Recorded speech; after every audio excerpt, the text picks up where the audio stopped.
got 4. Need a quorum. He's missing, so you're 3. But we don't do any motion out on site visits. What's that?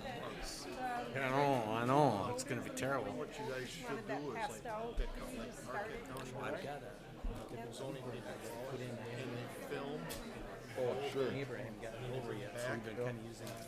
then you don't have to have the expense of the bus. You don't have to have any of that. You can I go all burned right fire in one too, meeting. but I said to Todd before I got off, I said, hey, that's something you might want to start doing. No, I'm not saying you have to do it, but You can something to have look this into. one. Marquette County has done it for. Oh, all right, Films thank at you. Marcus, that we've done it that Okay. way for, ever since I've I'll been give here. you that when, Because what happens, sometimes you go out to these places Or if and she's- you're looking at things that you shouldn't be looking at. You should be looking at what they want and not, 'cause I know there was a couple times that the zoning people out of the zoning office started going around and looking in other buildings and stuff sorry, like I that. have 5 already. You're not supposed to do that. Right, right. Yeah. And I know our conversations have strayed sometimes too away from what they're looking at as well. First but, they said yeah. they were in the boxes downstairs down there. Wants that read for the record? Really? Read for the Somebody record? Is grabbed that it what on we're you. doing? Can we do that? I don't think so. Guess we'll ask them. Yeah. Too awful. Hadn't been for Larry, we wouldn't have got him.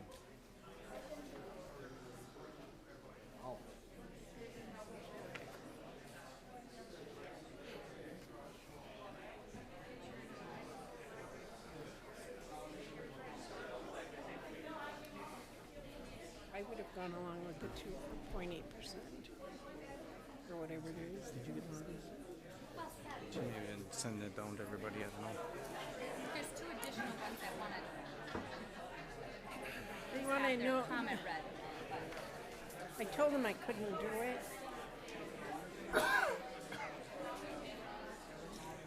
They must have taken the old clock off the wall and gonna get it fixed, huh?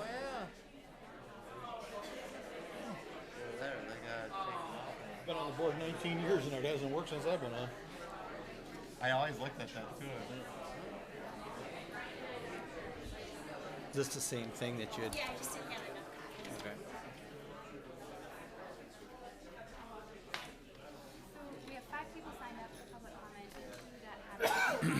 and 2 that have written comments.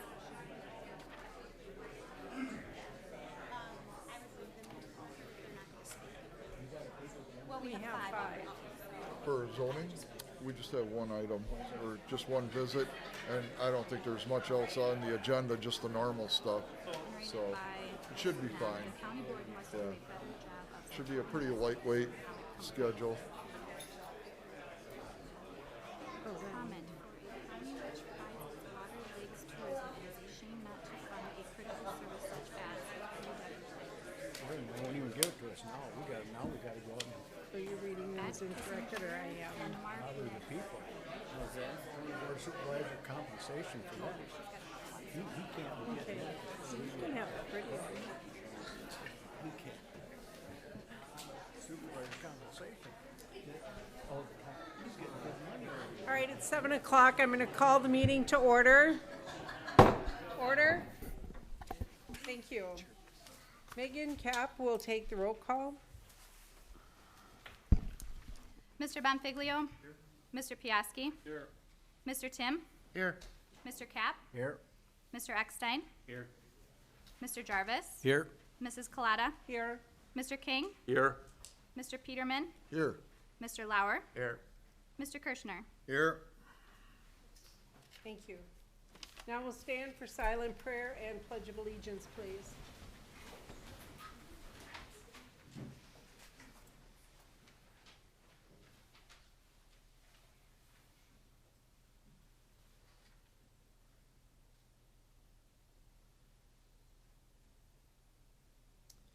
I pledge allegiance to the flag of the United States of America and to the republic for which it stands, one nation, under God, indivisible, with liberty and justice for all.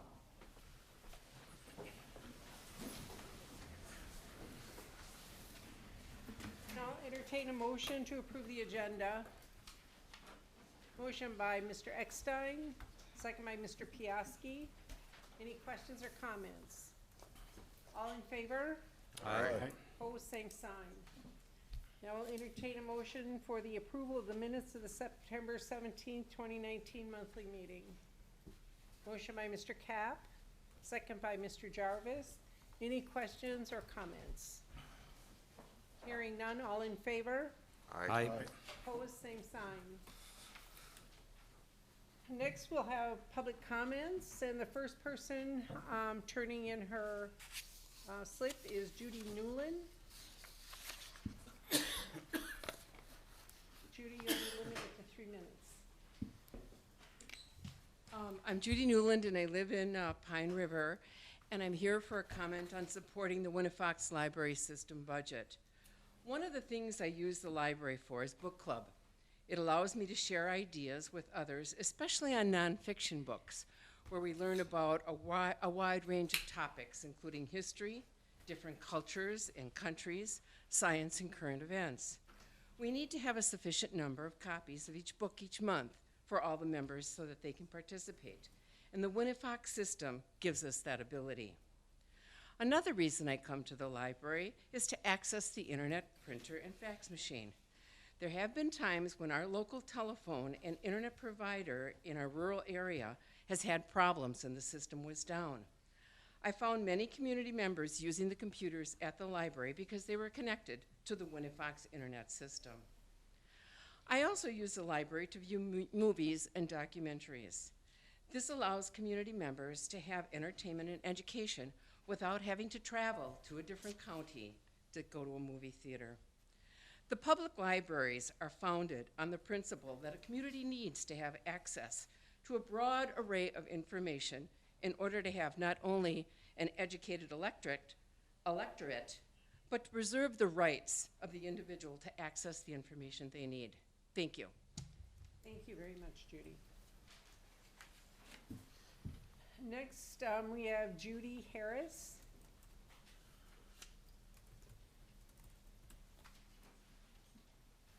Good evening. My name is Judy Harris, and I live in the town of Marion. In front of you should be a letter from the Ripon Area League of Women Voters that I brought you to look at this evening. Its purpose is to share with you the importance that the Community Resource Development Agent has had to a study that the League of Women Voters in the Ripon area has done. You might wonder why I am in that league and not one in Waushara County, and it's because Waushara County does not have a League of Women Voters.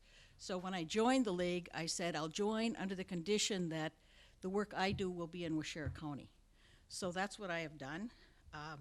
I'm a member of Vision 2020 and the subcommittees, the Backpack Committee I've worked on, the Brown Bags and Books Committee, Financial Wellness, and the agent has provided us with vital information to make this study make sense and in Waushara County. So we have the statistics and data as a result of his work with us.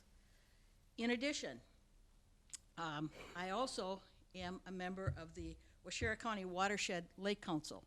I represent Cedar Springs Lake Association on several water quality groups, and this is one that also has benefited, and you have seen some of that information already about the work that has been done by the Community Resource Development Agent. So I would urge you to support that position. It's very vital for the data, the easy access to information, and his time that he has devoted. And I represent the League of Women Voters and Cedar Springs Lake Association in supporting that position. Thank you. Thank you. All right, next we have Susan, is it Delisle? Delisle? That was my second guess. Would you like to speak? No, I just submitted a comment. All right, her comment is please fund Patrick Nairn's position and retain him. If this is not done, who will do everything he does for our citizens? All right, thank you. Next, we have Richard Delisle.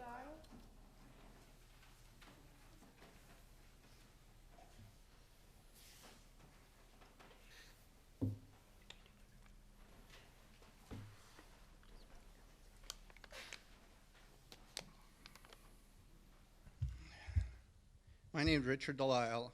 I'm the Buge Lake Management District Chairman and a full-time resident in the town of Watoma. My address is N2678 Buge Lake Road. On October 7th, I wrote a letter asking that the town board to add funding in the 2020 budget for the UW Madison Extension staff position, the Community Resource Development Agent position. I hope you have all received and have found time to read the letter. I don't know if you've received it or not. I wrote it on and sent it out on the 7th of October. Don't know if I don't think I got it. Well, it was addressed to Bob, Mr. Savick, is it? Yes. Okay, I have a copy of the letter here, but I wrote down a few additional comments, and I would like the board to read the letter, and I'll give you the letter at the end. As I stated it in the letter, Mr. Patrick Nearing is a vital resource to Washura County, town government, lake districts, farmers, residents, and anyone that needs help to find the right source to solve a problem. When forming our lake district and understanding the operations of a lake district, I found Mr. Nearing knowledge extremely helpful. In the process of forming the district, I went to the zoning department, land conservation department, land records, treasurer, and several other individuals. No one was more helpful than Mr. Nearing. In fact, many told me to see him. Since then, I've been attending many types of meetings throughout the county, and many of them, Mr. Nearing was there reporting on what is going on. Also, I have attended many of the training sessions he has held on various subjects. He spends a lot of time volunteering to help lake districts on Saturdays when asked. This is above and beyond the call of duty. I have not found anyone else in Washura County government like him. I have seen him at town meetings helping and advising towns on their comprehensive management plans. This year, I decided to test our wells. He provided the training, kits, forms, and all the needed information. We had several wells on our lake tested. Next year, we are starting to update our lake management plan, as will many other lakes in the county. The requirements of the Wisconsin DNR is to have it done every 5 years. Sir, I'm sorry your time is up. I'm sorry that is. Please fund his position. Thank you.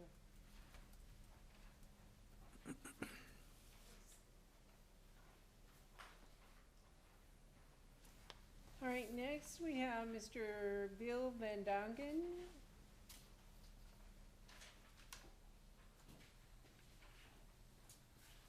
Got the name right, that's pretty good. If I didn't already know you, I would have never gotten You this. would have gotten it for that, My writing's very poor. Well, I saw I use that. computers. Bill Van Dongen, you've seen me before, been up here with other organizations. You've already heard the reasons for supporting the Office of Community Development here. As a member of the Washura Tourism Resource Commission, the Washura County Watershed Lakes Council, the public flow, the flowage, the river flowage, and some other things. I would appreciate you maintaining this particular activity because the work that's done by that office is an integral part of what's going on in this community and in this area. We need that help for those volunteer organizations especially, but also for the other organizations.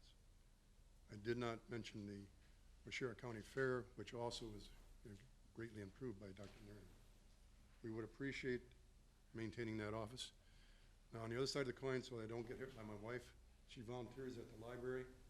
We would appreciate also your knowledge that the library is heavily used, strongly used by the area, especially the Ottumwa Public Library.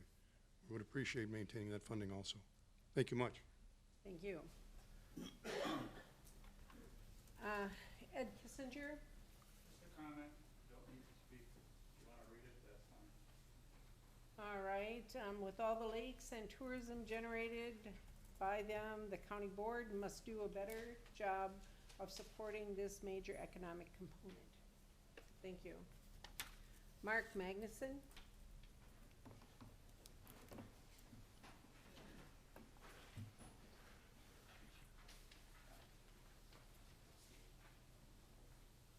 Hi, I'm Mark Magnuson, and I'm with the Silver Lake Management District Board. Once again, I'd like to voice support for the UW Lakes office. They do a lot of work. I've worked with that office over the past 7 years. We do a lot of volunteer events and educational events, especially for the school district children. A lot of training on invasive species and removal. Patrick and that office partners a lot with Golden Sands and educating our lake districts on how to remove invasive species and how to manage control and so forth. And I think for a county which prides itself in lakes and tourism there, I actually view that office as a critical service of the county. It's not a voluntary service in my mind. Thank you. Thank you. All right. Thank you for your public comments. Next, we will go to unfinished business. Hang on a second. Is Scott here with the dog? Do we want to do that next? You want to take that out so we can swear in? Can we deviate from the agenda? You need a motion to move that up? Yes, please. I'll make the motion to move that up on the agenda. Okay, we have a motion by Eckstein, second by Mr. Cap. All in favor? Aye. Oh, same sign.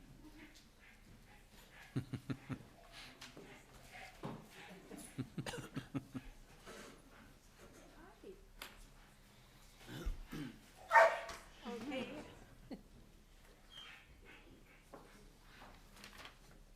Judge Dutcher is going to swear or give the oath of office to K-9 Storm and Handler Deputy Scott Egan.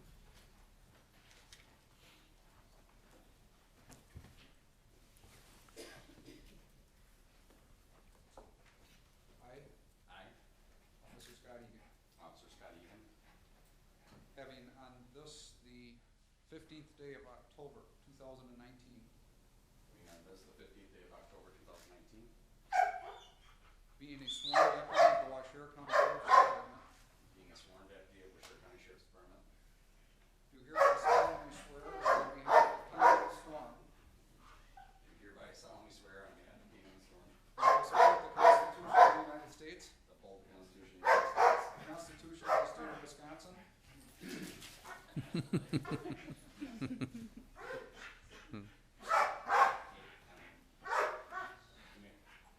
He's in contempt of court. I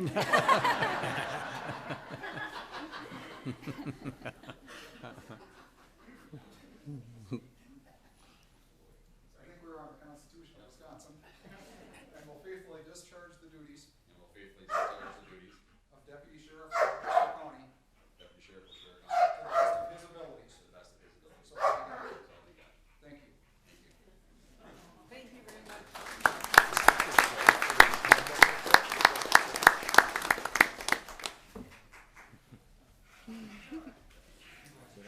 Looks to me like he's ready to work. Yeah, he's ready to go. Thank you, Scott. Thank you, Judge.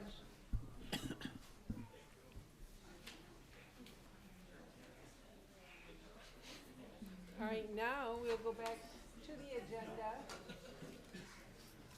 with a discussion and possible motion action item, the County Board Supervisor compensation for 2020 through 2022 term. Hear what you have to think. I have a question. Yes, Supervisor Eckstein.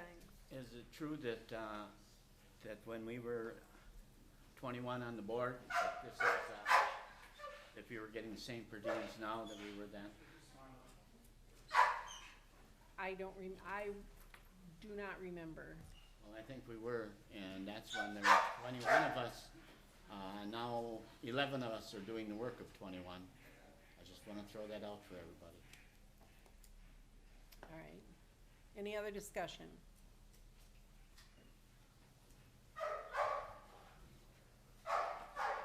Nothing?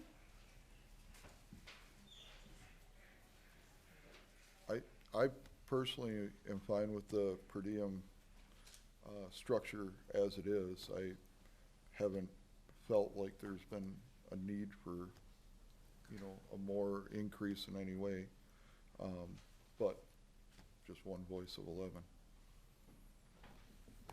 Yes, Mr. Jarvis. The only thing that I see when I look over those things, I mean, it appears that the compensation we're getting compares pretty closely to other counties in our area. The only place we fall short is actually the chairperson.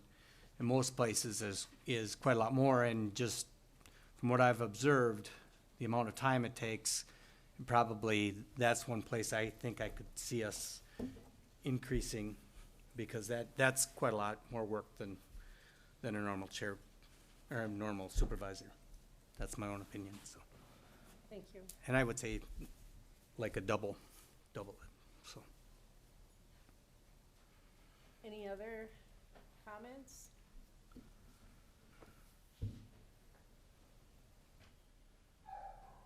All right, I'll entertain a motion if there is one. Well, I would make that a motion, You're gonna make that a motion? as I said, to double the Keep everything else the same Mhm. and double the chair position. Mhm. Is there a second? I'll second that. Okay, we have a motion and a second. Is there any more discussion? So you're gonna leave everything else like it is with this motion? That's what my motion was. Mhm. Okay. All right, we need a roll call vote. Mr. Tim? Yes. Mr. Cap? Yes. Mr. Eckstein? Yes. Mr. Jarvis? Yes. Mrs. Coletta? I'll abstain. Mr. King? Yes. Mr. Peterman? Yes. Mr. Lauer? Yes. Mr. Kirschner? Yes. Mr. Bonfiglio? Mr. Piaski? Yes. All right, that motion is passed, and we're going on to new business. County Administrator's Monthly Report. Thank you, Madam Chair. Members of the County Board, members of the public are present tonight. Last month was actually quite busy. A number of us were in the Dells from Sunday the 22nd of September to the 24th, attending the WCA annual conference. I wanted to make note of the fact that our county clerk, seated right to the left of me, Megan Kapp, was one of the graduates of the inaugural class of the Wisconsin Local Government Leadership Academy. We're all proud of Megan for doing that. That was not a half-day seminar or anything. It sort of was an 8-month effort requiring quite a bit of work and study. I also want to make a advertising pitch. I know that I sent you all an email a few weeks ago. The county, or at least what I'm planning to do in my travel and training budget, is send somebody else this year. So if you have somebody to nominate, just to remind you, the deadline for getting that information to me is Friday, the 25th of this month. A few other events that I wanted to call attention to. On Saturday, September 28th, we had the Jailbreak Marathon. That was a great success. Emergency Manager Norm Diesterhoff resurrected that event. I didn't get a chance to talk to Norm today, but I know we had runners from 14 or 16 states and Canada, and the event raised approximately $10,000 for Crime Stoppers and the Canine Unit, which funds our new Canine Deputy Storm. Planning's already underway for next year's race, and we hope it will be bigger and better. On Tuesday, the 1st, in this room, the Buildings Renovation Committee met, and as we've discussed both here and I've talked to you privately, the county's buildings have been neglected for quite some time, even decades, and this largely citizen committee is undertaking that project to try to come up with some sort of long-term plan for our building needs, not just for this year or next year or even the next decade, but hopefully for the next 30 to 50 years. One thing we did last Saturday is we had a tour of the buildings here on the courthouse campus so that members of the committee could go deep into the bowels of the building and see the problems that we're facing, and we are facing quite a few problems. The following day, Wednesday, October 2nd, the Complete Census Count Committee met in here. We are presently marshaling support of community leaders to push for voluntary compliance with the census so that we can have a full and accurate count of everyone living in Waushara County. That's important, not just from a data standpoint, but also because much of the federal funding that we've received for various programs is based on census data. On Monday, October 14th, that was yesterday, I and Corporation Counsel Zowski were up in Stevens Point for a county employment relations seminar sponsored by the WCA and taught by lawyers from Von Briesen and Roper. That's a law firm headquartered in Milwaukee. This morning I took a drive up to Appleton through the rain, and I attended a breakfast with some other folks celebrating CAP Services, which has facilities just down the street. They had their 1,000th graduate of the community skills enhancement program. This is a program where people who are mired in poverty, CAP Services puts them on the right track as far as education, skills, and getting a better job. And I'll note that it's graduates, and there's been probably over 1,000 by now. Their income in the first year after graduating from the program increases on average by $11,000 a year. That means that's an additional $11,000 to support their family and, yes, purchase things here in our community and contribute to our tax base, and also reduces the need for government services. This Friday, I and Circuit Court Clerk Zamzow will be traveling to Portage to attend to our duties as members of the WCA Judicial and Public Safety Committee. We'll be monitoring things related to the justice system. We've had some minor victories. We will have an additional assistant district attorney coming on board hopefully by the end of this year. Through this budget, if it passes, we'll have additional law enforcement officers on the street, and hopefully we will be able to get a Second Circuit judge so that Judge Dutcher is not getting burnt out with overwork. The other thing I wanted to make note of is that this Saturday on the 19th from 10 a.m. to noon, the community fair will be taking place at the Watoma Senior Center. Several county departments will be present. Next week, Monday the 21st, the Inter-County Coordinating Committee, that's a consortium of 7 South Central Wisconsin counties, will be meeting in Dodge County. Chairperson Kalana and I will attend that meeting. And the topic, we have regular topics, so as you do with these meetings, but the big topic will be rural broadband access, which is very lacking in this area, as all of you know, through your internet service or if you want to stream movies on Netflix, but it's also crucial for economic development. It really handicaps us as far as economic development because access to high-speed internet is pretty much a necessary utility like telephone service would be 100 years ago. Finally, I wanted to make note of the fact that Thursday, the 24th of this month, the Chamber of Commerce will be having their annual banquet at Oakwood. If you would like to go, the price is $30 per person. You should contact Chelsea over at the Chamber of Commerce if you're interested. That's all I have, Madam Chair. Thank you, Mr. Civic. Next, we have Emergency Medical Services Annual Report, Department Director Brian Donaldson. Thank you. I am Brian Donaldson. I'm the Director of our Paramedic Services. I'm thinking about changing my name to Justin. I got this done just in time for tonight. So you didn't get copies of it ahead of time. I will get you copies afterwards. And anyone else who would like a copy, I'll be happy to share. I show our mission, vision, and values simply because everything we do every day, we tie back to these. And I think it's important that we keep them in front of us. Each department has their own. This happens to be ours. And I think it's worked well to keep us on track, keep us focused on where we need to be going and what we need to be doing each day. Staffing, we have 3 full-time administrative folks, myself, a billing specialist, and a clerical support person. We have 21 full-time clinicians. In our part-time ranks, if we had a full roster, we'd have 23 part-timers. We currently have 16. That leaves us a little bit short, obviously, because we've got over 70,000 clinician hours to fill every year. So the 21 full-time clinicians don't get that done. Obviously, we try to fill the remainder with part-timers. When we don't have part-time availability, then we get into a situation of forcing mandatory overtime on the full-time folks. And after the last couple of years with some extended leaves in our department, multiple extended leaves in our department, they're getting a little tired of the mandatory overtime, and I don't necessarily blame them. We employ EMTs, advanced EMTs, paramedics, and critical care paramedics. In the full-time ranks, you have to be at least an advanced EMT to be part of the full-time ranks. Take a look at our calls for service, and this year I did something different. I tried to include multiple years of data where it was available, because as I used to tell my students when I taught, one set of vital signs is interesting. It's like a first kiss, in that it's interesting, but it doesn't tell you a damn thing about where things are going. Same thing with the data that I'm going to share with you tonight.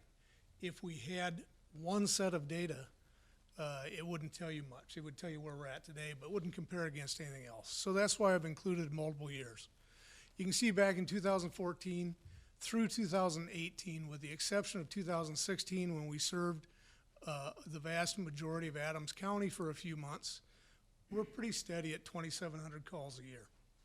For whatever reason, this year we're projected to hit just over 3,000 calls. Now that includes both 911 calls and interfacility transfers.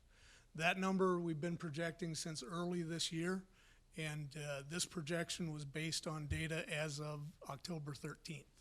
So we're still on pace to do just over 3,000 calls this year. You can see the way the 911 calls are distributed throughout the districts. And just briefly, District 1 would be the area surrounding Watoma. District 2 would be the area surrounding Wild Rose. District 5, that area that surrounds Poisippi. And District 6, that area that surrounds Hancock.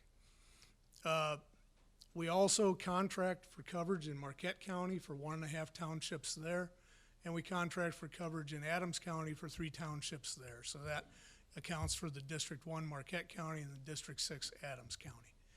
You can see the District 1 by far the busiest district for 911s, and the other districts fairly equal. If we look at our types of calls, 911 calls, the percentage of the total that they make up has steadily trended downward over the last 3 years, while our total number of interfacility requests has trended upwards. That is a number that we really like to see, because interfacility transfers by far produce more revenue than 911s. So if our 911 volume stays steady and our interfacility volume goes up, which it's been doing, that helps the bottom line. Our resource allocation, we have 4 trucks that are all staffed at the paramedic level. 2 of those trucks are staffed at the critical care paramedic level, which is Med 2 and Med 5, which is Wild Rose and Poisippi.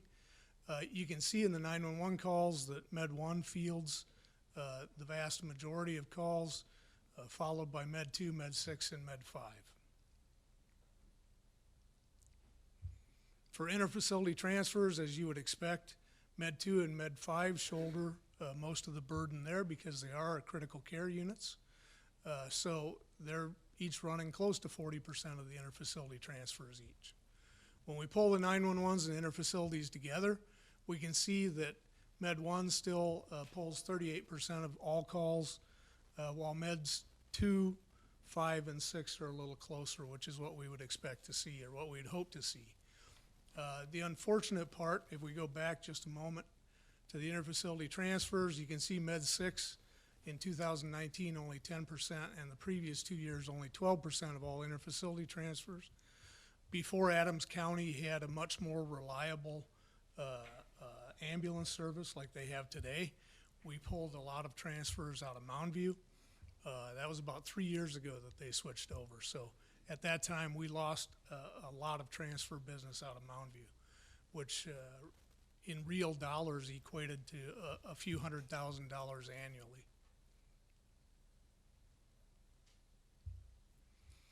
Our users by age and gender. Probably no surprise here that the young folks don't make up much of our market share. But when you reach age 50, it looks like they always said the wheels fall off at 50. I think this bears that out to some extent. And you can see it rises really sharply at age 60. And we do have consumers in that 100 to 120 year age group, just not many. Our most frequent user for 911 calls, males aged 60 to 69. So we like that group. We like them a lot. 911s by gender, males 44%, females 43%. So it's split fairly equally. If we look at the interfacility, we see a little more discrepancy, particularly in the gender. Males make up 50% or 58% of our interfacility work, females 39%. But again, our most frequent user of the system in the interfacility work is males aged 60 to 69. And when we combine them together, use between the genders is fairly equal, 46% to 42%, with males aged 60 to 69 coming out on top. What time of day? Well, we can see in the 911 side, our greatest demand is 6 a.m. through 12 midnight. And there's a peak in there from about 9 a.m. to about 9 p.m. on both the interfacility and the 911 work. The interfacility work, our greatest demand from 7 to 1. And when you put them together, obviously, from 7 a.m. till 12 midnight is our peak service time. From 1 a.m. to 6 a.m., all of the calls that are generated during that time only account for 10% of our total business. So if we have a downtime, it's from 1 a.m. to 6 a.m., minus the time that those crews are out on the interfacility transfers, particularly, that occur close to that end of the greatest demand. But to some extent, 911s affect that too, because our 911 times, as you'll see in a few slides, are considerably longer than an urban system would be. Day of the week, you can see 911s kind of heavily weighted toward the weekend. Interfacilities heavily weighted toward the end of the week. Historically, that holds true of just every service I've ever been at. I think the physicians are happy to get folks out of their facility for the weekend.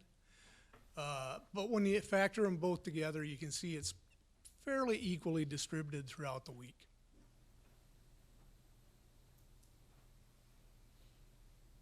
This slide just demonstrates average mileages and times. When I talk about mileages, I'm talking about loaded miles, because that's what we bill patients for, is just those miles that we transport them. You can see it's held pretty steady over the last 3 years, that a 911 we can fairly safely bet is going to be between 17 and 19 miles on average, and that an interfacility trip is going to be between 48 and 52 miles. We track our shoot times, which is the time it takes from when we hear the page until the wheels are turning. Our shoot times in 2017 were at an average of 3:05, and that 05 is in hundredths of a minute, so 3 and 500ths minutes. In 2018, we got that down to 2 1/4 minutes, and in 2019, so far, that's down to about 2.1 minutes. So we're happy to see that trend. Our response times on average running about 10 minutes for a 911, about 20 minutes for an interfacility, and we're on scene about 20 minutes on average, whether it's a 911 or an interfacility. Our transport times for 911s, about 25 minutes or just shy of that, and for interfacilities, close to an hour. And the amount of time it takes us to get out of the hospital on 911s, somewhere between 20 and 30 minutes. On interfacilities, it falls right in that 25 to 40 minute range. So you can see when we take a look at from the time the tones go off until we leave the hospital, hopefully ready for service again. On a 911, it's about 80 minutes, and on an interfacility transfer, on average, it's about 2 hours or slightly over. So that helps us determine our unit hour utilization if we want to calculate that, which we won't get into tonight. But that's one of the things we look at when we design systems. The more important thing that we look at and that we grade ourselves by is the fractile response time. We want to know 90% of the time or greater what we can achieve. And that's what this 90th percentile fractile time shows us. So what we know is in 2019, we'll look at the current year, looking at 1,702 911 calls. Our shoot time 90th percentile is 4.06 minutes. So 90% of the time we're out the door in 4.06 minutes. We'd like to see that considerably less. We'd like to see that down around 1.5. As long as we have a station where the crew is separated from the truck, we'll never achieve that 1.5 that we'd like to see. The other thing that factors into that is even at Station 1, the crew is separated by a floor from the living quarters or above the ambulance bays. In the modern station design, it would all be on one floor, and that's to make it quicker, easier access and safer access to the vehicles. So our shoot times are a little high. Our response times, the 90th percentile, from the time we start rolling until the wheels stop on scene, 17.18 minutes in this so far this year. But when we look at both of those together, which is really the important thing, because we judge ourselves on our response time being the time we hear the page until our wheels stop rolling on scene. And we want that 90th percentile response time to be 19.98 minutes or less. So you can see each of the 3 years we've achieved under the 19.98, which translates to 19 minutes, 59 seconds, which is the standard benchmark nationally for rural EMS. If you were in an urban setting, that would be a much quicker benchmark. But they take into account the distances we have to travel in rural areas. So you can see our scene times, 90th percentile, about 31 minutes. Transport times, 90th percentile, about 41 minutes. And we are out of the hospital within a little under a half hour. So our 90th percentile time on task for a 911 call is 2 hours, roughly. So we know 90% of the time we're going to be on our way back to the station within 2 hours or less. This is interesting because it accounts for some of why our service requires some fairly healthy local tax subsidy to make it work. You can see that our payer mix, about 59% Medicare, commercial insurance 17%, Medicaid 16%. Now, just some quick numbers. Medicare, that reimburses us at a rate of about 60 cents on the dollar. And the rest of that having to be written off by law. We can't collect that from any other source. Medicare itself paying the vast majority of that, and then the patient or their co-insurance being responsible for the remaining bit, but about 40% of the bill is written off. Medicaid, which makes up 16% of our payers, pays us about a dime or 15 cents on the dollar. And the rest of that has to be written off under law, so it can't be collected from any other source. So you can see both of the government programs, and Medicaid is a type of insurance. Medicare is actually a trust fund, so they don't like it when you call it insurance. But between those two government programs, we write off a lot of money each year. In fact, if we were to be able to collect what we bill out, we would be a self-supporting service. Our annual operational budget in round numbers is about $3 million. Annually, we bill out a little over $3 million for our services, but we collect about 50 cents on the dollar of that. So we rely heavily on local tax subsidies to support the service. You can see VA, self-pay, make up 3% each. Auto insurance, only 1%. When everyone thinks of ambulances, they think of car crashes. Doesn't happen that often anymore. The crashes happen just as often.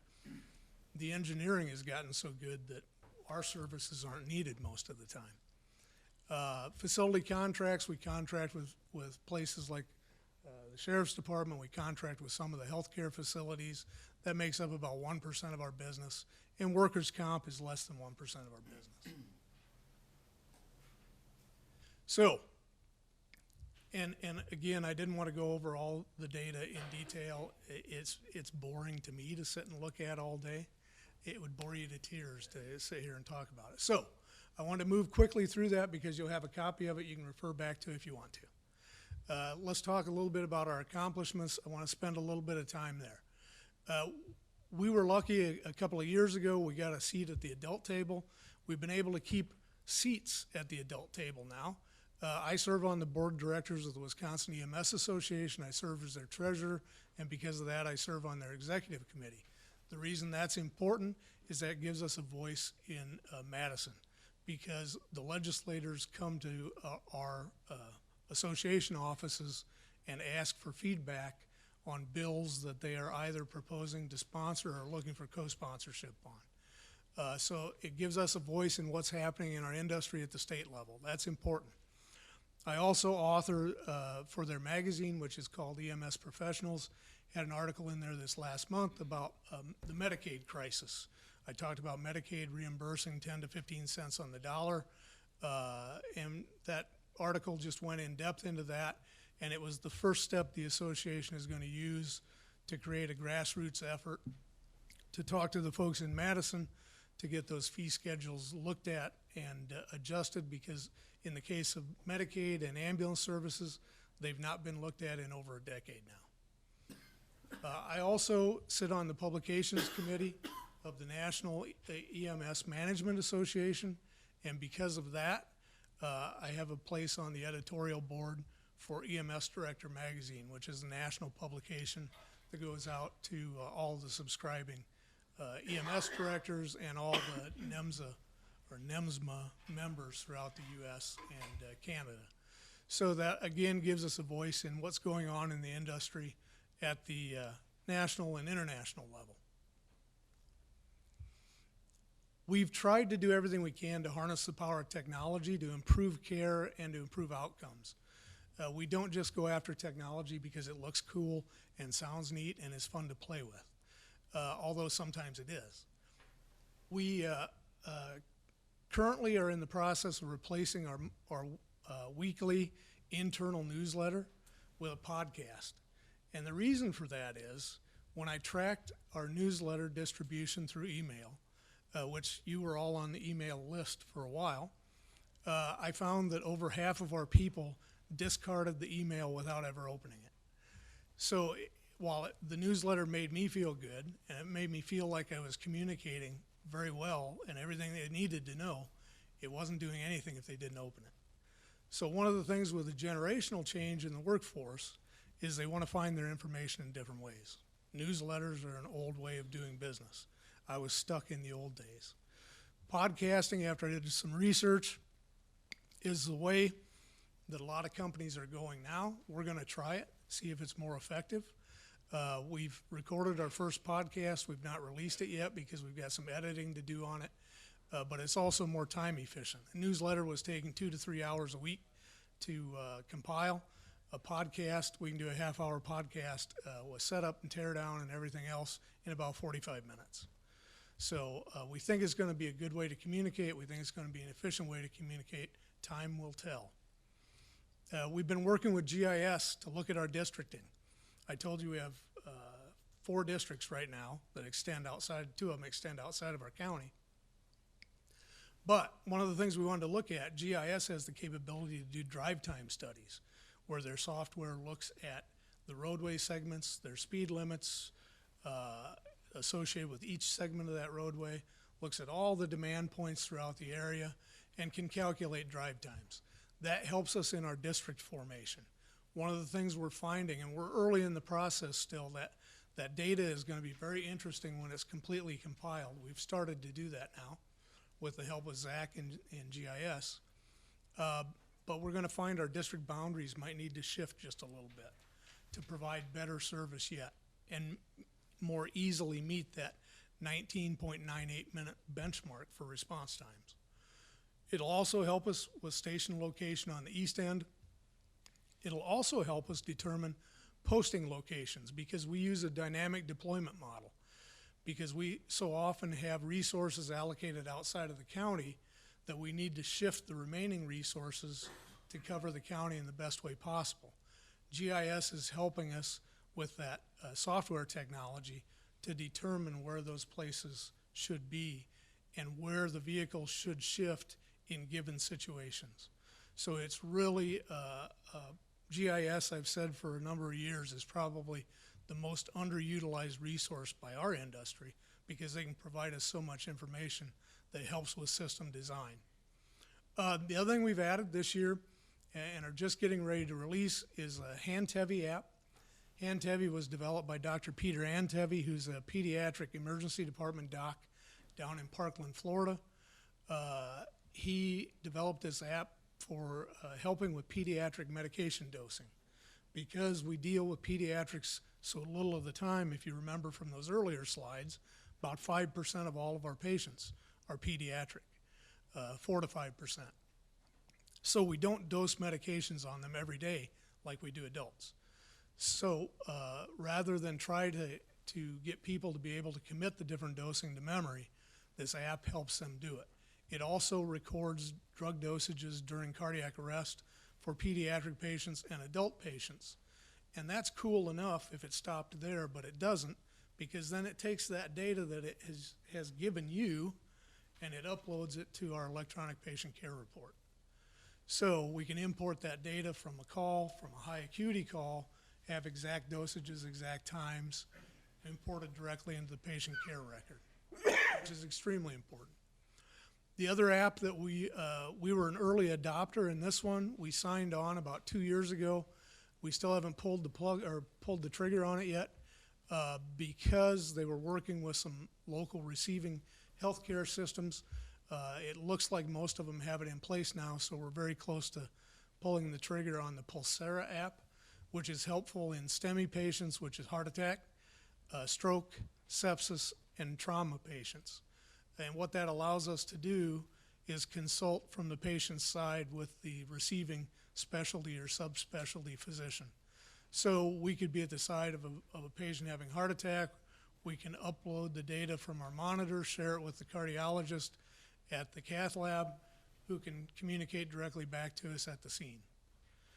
And it records all of those times of when we made contact with the patient, when we made contact with cardiology, when we started transport, when we turned the patient care over at the receiving facility. This is important because the system has changed over the years, where it used to be your local ambulance system would take a patient to the closest receiving facility. In fact, if you go back far enough, in the case of hospital-based ambulances, they were required to go to their base hospital with the patient. Those are no longer the case, and in our case, we've got very assertive clinical practice guidelines, which we'll talk about here in a little bit, but it not only allows our folks to take patients to the appropriate receiving facility, but under the guidelines, they're directed to take patients to the appropriate receiving facility. So in the case of a heart attack, they're going to go to a PCI center, somebody capable of using a cath lab. In the case of a stroke, depending on how it scores on our stroke scale, if it scores out as a large vessel occlusive stroke, it's going directly to a comprehensive stroke center, of which there are only about 3 in the state. Sepsis can go to any number of facilities, and trauma patients are going to go to a level 2 or a level 1 trauma center, obviously. So this app is going to be very important as we move forward. Would have been nice to have it in place already, but the health systems were a little slow in adopting it. Infusion pumps. We switched over this year to a new infusion pump because all of our pumps were getting old and technology was old. They were beginning to fail. In fact, about half of our pumps had been recalled earlier this year for about the 3rd time since I'd been here. So the new infusion pumps are about the size of a deck of cards. If you go into a hospital, you know an infusion pump in there, an IV pump, it's about the size of a Waring blender. Well, why couldn't we use that in the ambulance? We could, I suppose, except number 1, they were never intended for that use.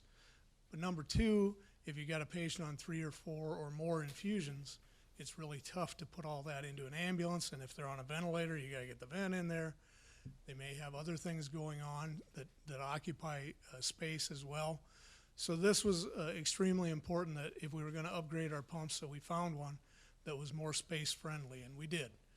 The last thing, our video laryngoscopy is dated. It's been in place since before I came here. I've been here 5 years now, or close to 5 years now. And it needs replacement because we had one unit fail this year. I'm certain the others are on the verge. We researched and found a new type of video laryngoscope, which actually records on a mini SD card, and then that can be uploaded to our patient care report, and the video file can be attached as a video file to the patient care report. Excellent tool for quality assurance, quality improvement, excellent tool for education, excellent tool for reliability, because we can show, definitively show that we achieved a patent airway in the field, and then attach that to the patient care report. Some other things I've been promising for the last couple of years at least, that we would be more data driven, and I think we've definitely reached that this year particularly. We just put into use October 1 our new clinical practice guidelines. We've been talking about this for 3 years. We started the project on our own, tried to make an evidence-based clinical practice guideline. The project fell apart. We started it up again. It fell apart for a second time. And then Dr. Voskel and I started to look for somebody's that we could plagiarize. Actually, we were lucky because we found that the National Association of State EMS Officers had evidence-based clinical practice guidelines that they wanted people to plagiarize. So we took them up on it. It was free of charge. It's all evidence-based. In the few cases where it lacks medical evidence to support the guideline, it's all expert consensus-based. So it's the best information available to anybody today. And the version that we're operating under was updated in January of this year. The other part of that we had to address was the first responders, because they're part of the system. They interdigitate with us. We wanted to make sure that their clinical practice guidelines fell in line with ours. So within the last week, Dr. Voskel and I met with all 8 now. We used to have 9 first response agencies we interfaced with. There are currently 8. We met with all of their clinicians and leadership, distributed abridged versions of our clinical practice guidelines that goes up to their scope of practice, so that everything follows along the continuum as it should.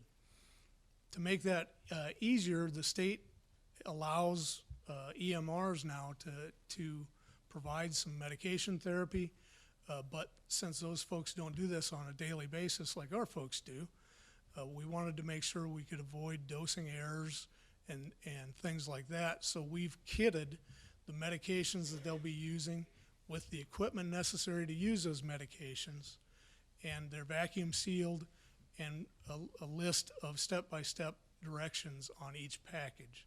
So we've made it as easy as we can for the first responders to provide the highest level of care they can, and hopefully improve patient outcomes.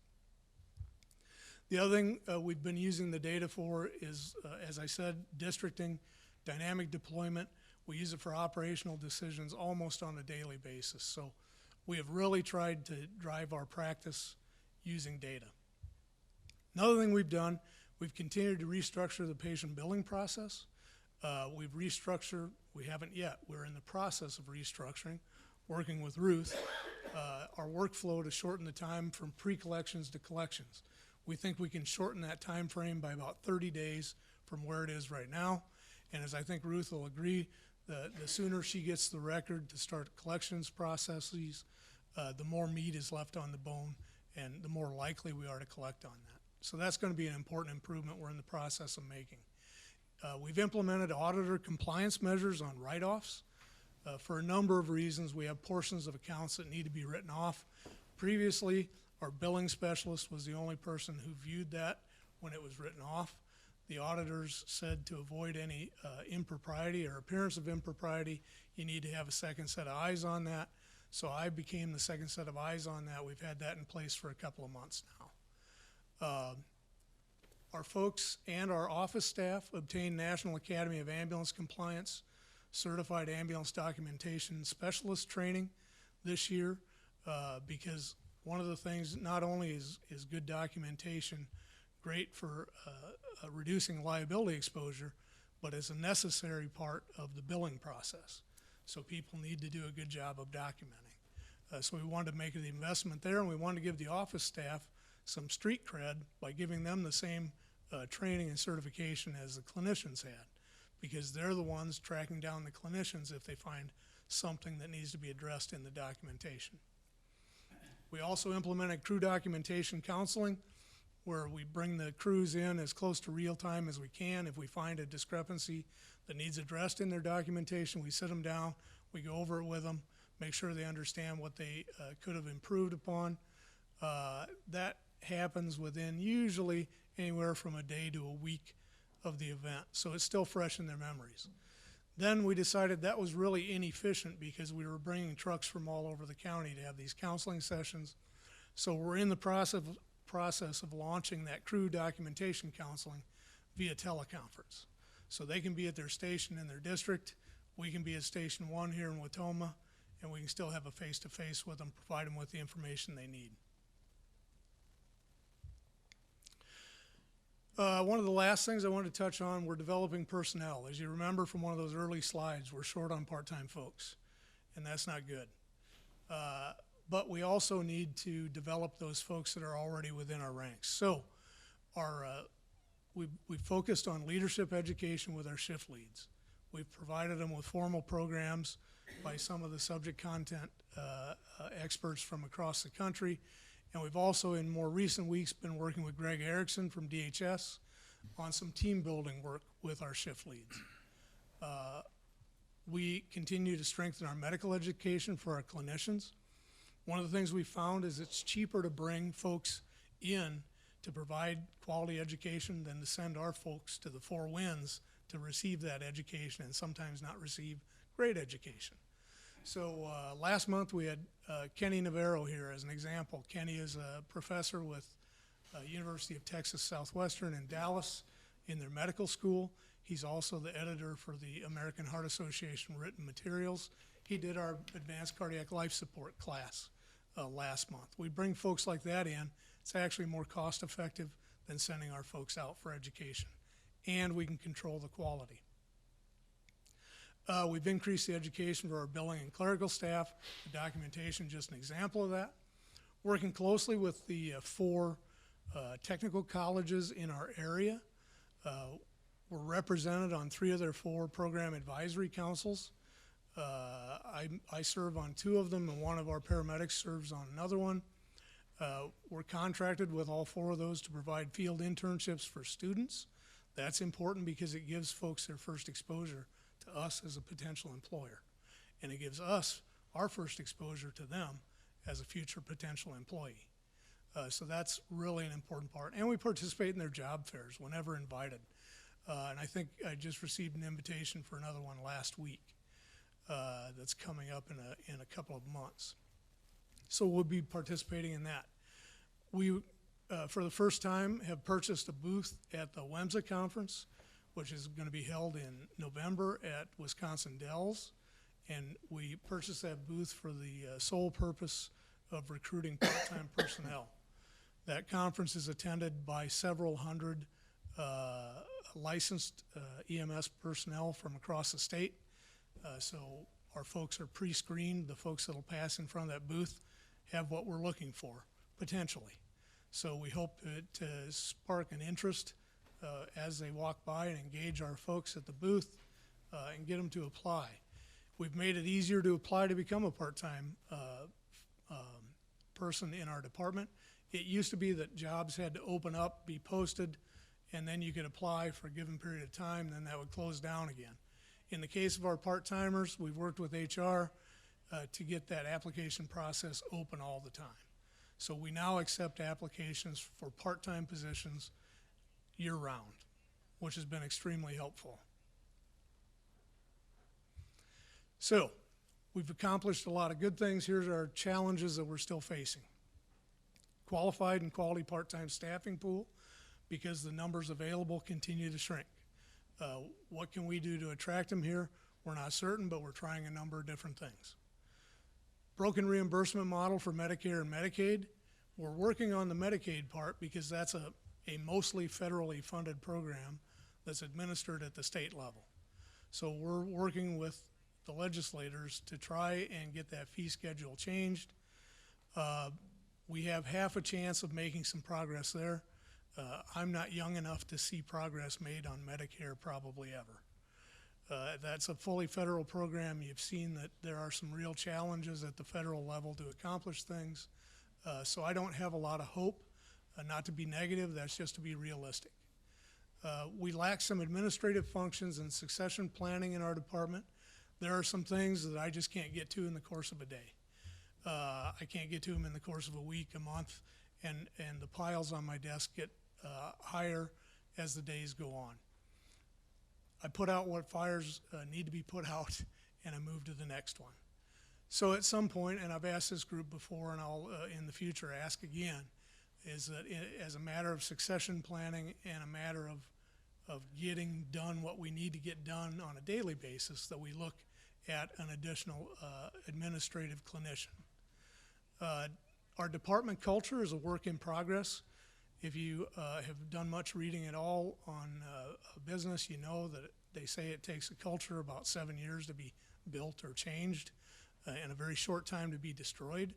When I came here, the culture was certainly in need of some work. To tell you today that we've accomplished all that work would be a lie. We've made progress. We've got a couple of years to go, and I think by the time we get a couple of years from now, we'll look back and we'll feel really good about where we're at. And regionalization still blocked by pride, ego, and lacking statutes. At the state level, the statutes don't exist to create ambulance districts like they do to create fire districts. I think we've got a little momentum in Madison. I think we'll see that change. It's not going to be overnight, but then you still have the hurdle of local pride and ego because no one wants to give up their sovereignty. So to get areas to work together, which is clearly beneficial for everybody, is an uphill push for sure.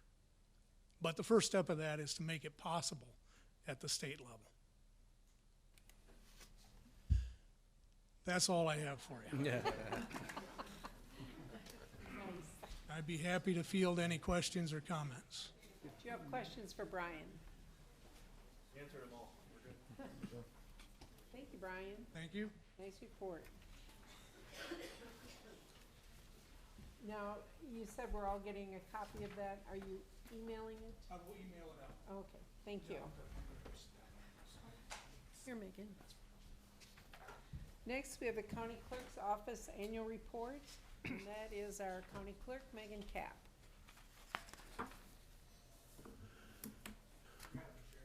Yes. I know this is out of order, but we have some people that came and support libraries that we have for school in the morning. Where we just ask people who came and support libraries to stand, then they could be excused. All right, if you'd like to stand.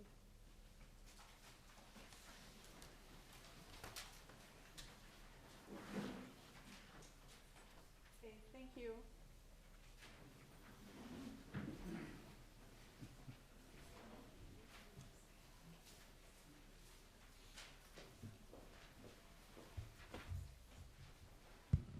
I hear how you thought they were all here for my annual report tonight, but. We are. Okay.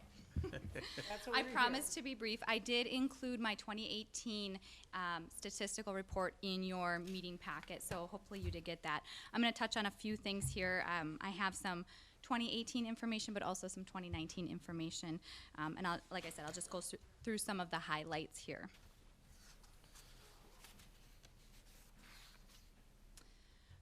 So my position is a constitutional officer. It's designated by Wisconsin statute.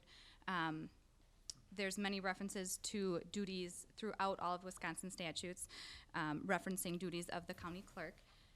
My current 4-year term expires in January of 2021, and my election always coincides with the presidential election. So like your position, my position is also elected, and we are both going to be on the ballot next year. So unlike yours, mine is a partisan position, so I'll be on in the fall.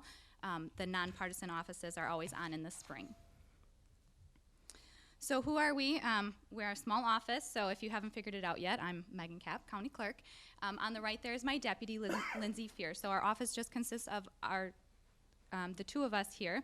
I do also just want to point out Sarah Lucchini sitting right behind me. Though she is not formally a part of my office anymore, she does still remain as a deputized staff member so that she's able to assist as a backup in our office, and we still provide the backup to the financial services as well. So briefly, just going to go through our core statutory duties here, and I have statistics and details on it in that written report, so I won't go through that here. The core statutory duties are clerk to the county board, administering countywide elections, some financial duties, issuing marriage licenses, dog licenses, and filing timber cutting notices. In addition to the statutory duties that we are required to have in our office, we have a lot of additional services and things that we offer. We, up until recently, offered temporary license plate services. We did just decide to discontinue those, which I'll touch on a bit later when we get to a few statistics. We provide services to 17 of our municipalities in the statewide voter registration system, which is WISVOTE. We're a passport acceptance facility.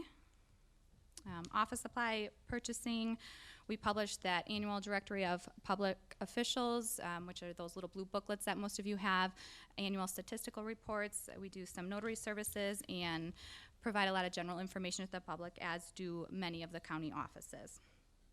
So again, these are just a list of the core duties that we offer. I'm not going to go through all of these in details, but I'm going to touch on just a few in detail. So I'm going to go through the licensing trends that we've seen over the past 5-6 years, and then I'll also go dive a little bit further into elections. So you can see from the marriage licenses that they've been on a downward trend since 2014. It does appear to be that that's now a trend statewide. Other counties are seeing that as well, that marriage licenses are taking a dip. That continues for 2019. We're kind of on track to be about 5 or 10 down from where we were last year. So although I can't do anything to encourage more folks to get married, we are trying to make it fun for when they come in. So if you haven't seen in our office, this is our congratulations corner, our wedding wall. A lot of folks that come in to get married are very excited young couples, and they like to have their picture taken when they come in. So we have a little board in the corner where they can sign their name and wedding date, and just make it fun for them when they are coming in for that. One of the very fun things they get to come into the courthouse for. Dog licenses also very much on the downward trend. We issued 2,022 licenses last year. This year we're on track to do about the same. It's a common misconception that dogs that are not within the city limit don't need to be licensed, which is false. Any dog anywhere within the state of Wisconsin needs to have a dog license. So I mentioned temporary license plates previously. We actually just continued those as of September of this year. So as you can see, from 2015 and onward took a huge dip. And what happened, there was a DMV in town started offering temporary license plates. Prior to that, they did not do that service there. We were the only place who did them. Obviously, once they started doing them, we took a huge hit in that. Not only can they go there in town, but they can also now go online to get a temporary license plate. So we made the decision that it does not make sense for us anymore. In the first half of this year, we only issued 15 of them. So it's no longer really a necessary service for us to be offering. And cutting notices here, we saw that little uptick in 2017, 2018 from the big windstorms we had in 2017. So those numbers are coming back down a little bit this year as well. On the election administration side, in 2018, we administered 4 countywide elections. So we had the spring primary election in February. We had a Supreme Court Justice race on there, and there was also a County Board Supervisory District 3 that required a primary last year. That spring election was the nonpartisan positions, and we saw almost a 21% voter turnout there. The August partisan primary last fall, as you'll recall, we had locally the county sheriff's race and clerk of courts on that ballot, almost 29% turnout at that election. And then in November, the general and governor's election, 57% turnout. So when comparing voter turnout at elections, it's hard to compare one election to the next and also 1 year to the next because they're very different depending on the political landscape and obviously the type of election. So when we're looking at 2018 statistics, we have to look back 4 years. So looking back to 2014 elections, you can see the comparison here. So 2014 ballots on the left in green, 2018 elections are in the blue there. So there is a definite trend in increase in voter turnout, which is a great thing to see. Those numbers are on the rise, as is absentee voting. Looking back at the past 3 spring elections from 2017, 2018, 19, you can see the percent turnout there is also increasing substantially. And as I mentioned, so absentee voter is another one that it's very much on the rise.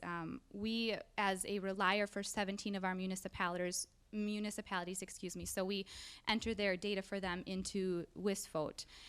One of the requirements there is to track every single absentee ballot. So there's 3 trackings that take place when somebody requests a ballot, when the ballot is mailed out to them, and then again when the ballot is returned. So our office tracked 986 absentee ballots last year, almost 1,000. Looking at the cost of elections last year, I have the breakdown here of the different things that our expenses went towards in administering those elections. I don't have any staff costs here, and these costs, mind you, do not include any municipal costs. So there's no poll worker costs associated here. There's no municipal level balloting or printing of their notices and such. So you can see the bulk here. We spend a lot on publishing required notices, almost $9,000. The biggest amount that we spend is on the equipment programming for the polling places, so that was about $36,000 last year spent in that for a total of over $51,000. Out of that $51,000, we recouped almost $20,000 from the municipality, so we bill them back for municipal level expenses. So I want to touch just briefly on election security because it remains a very hot topic in the election world. So what are we doing here about election security? So the state Wisconsin Elections Commission is the state's election board. So last year they implemented some tabletop training exercises for clerks. My deputy and I attended one last year, and they are doing another round of them this year, which we actually just attended last week. So we went to the training. We then brought that training back to our county, to our town, city, and village clerks and their poll workers. We trained almost 90 of them last year. We plan to do the same thing again this year with the material that we just received last week at our training. Another thing being done to secure elections, last fall, October actually, they implemented multi-factor authentication, which requires 3 things in order for us to access the statewide voter registration system. So those 3 things are something that you are, something that you know, and something that you have. So you have to have all 3 of those. That would be a username, a password, and then the physical FIDO key that we now have in order to access this system. Countywide, we implemented voluntary post-election audits last year. So that's something that's done in conjunction with the county canvass after the election. It's open to the public. We essentially randomly select 2 municipalities, and we randomly select 2 ballot contests, and we recount them to verify that the machines are tabulating properly. We have not had any issues, and I certainly don't anticipate having any. The other last thing we're doing is working on updating some election contingency plannings. I've been working with our emergency management director, making sure that we have proper and up-to-date plans in place in the event of a natural disaster or any other type of emergency, potentially needing to relocate a polling place, power outages, and various other types of attacks or events that could affect elections. So just a few highlights of looking back of what we've been up to recently. As you recall, this year we hosted our first Youth County Government Days back in April, which you guys all participated in as well. I did a lot of work in planning and coordinating that event. We had about 200 students come through on 2 different days. Was a very successful year, but we do plan to tweak a few things and hopefully do it again next year. I do plan to pass the lead on that a little bit next year, with it being a presidential election year, and also we'll have county board organizational meeting in April. So Heather Schwarzenska, Register of Deeds, will probably be taking over more of that planning for next year. Last fall, we became a federally certified passport acceptance facility. So we started taking passport applications January 1st of this year. To date, we've done about 250 passports, so they're keeping us very busy. We also added in the public access computer in our office. So this is so that people can come in if we're outside of the closed registration period, people are able to register to vote online. So we don't have to send them away to their municipal clerk. They're able to register right on the computer and go online and do that. And they can check for sample ballots, find their polling place, and that type of stuff. And looking ahead to what's on the horizon here. So I'm happy to say, as of last week, we finally have a operating Facebook page. We did a combined one with other constitutional officers so that we can hopefully reach more people. My goal with this for our office is to use it for voter outreach. I wanted it in place for the upcoming year so that we can get reminders out on important election dates and things of that nature. If you aren't already aware, there is a big election coming up next year, so our office is going to be pretty busy with that. So obviously it is a presidential election year, which is a huge volume of work for our office. We're very excited about it, but it does take an immense amount of work in a presidential election year. So I do believe Wisconsin is going to be a rather important state in that, so we will just make sure that we are obviously up to date with our training with our municipal clerks and poll workers. We intend to continue offering that with them to make sure we're all up to date with election administration practices. This is just from our election security tabletop exercise we attended in Madison last week. So again, that's another training we are intending to bring back and do for our municipal clerks here. And finally, within the next couple years, we will be looking to upgrade our voting equipment. The ones we have now are about 13 or so years old, and they'll be reaching their end of life. So we are starting to coordinate that process, looking into getting equipment for our municipalities within the next 2 years. So any questions, comments? Yeah. Are the voting machines in Meshuggah County, are they all paper backup? They are all paper backup. Actually, in the whole state of Wisconsin, everybody has what's called a VPAT, is a voter verified paper audit trail. So the ones that vote on the touchscreen machines, there is a roll of paper on the side of them, and all of the votes are recorded there. And so when we do a recount or when we do an audit after an election, we're using that paper trail. We're not using the machines to redo them. Anything else? Any other questions? Thank you, Megan. Thank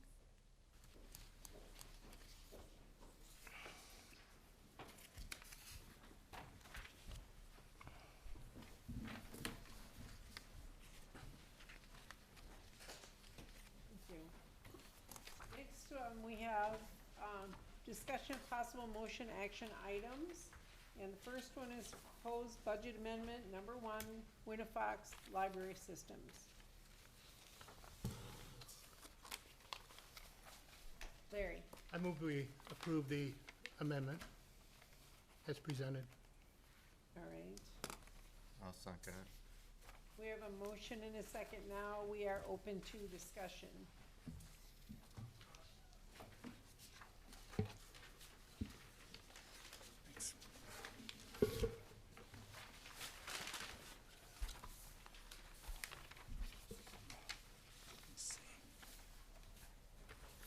Got it, Larry? Guess these are all the same. There's one extra. Okay, the document that I just presented to you,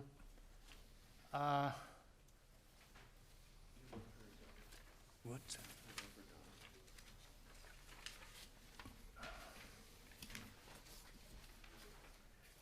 Randy. shows the amount that it costs to operate the different 8 libraries. In September, Mr. Civic said that the libraries did not present any statistics to support the need for an increase. I'd like to point out that on the opposite side of the document is the formula that the Winnifox used to determine the budget requests for libraries. And at no point in this formula was the information on the other side of the document used, because the formula does not use the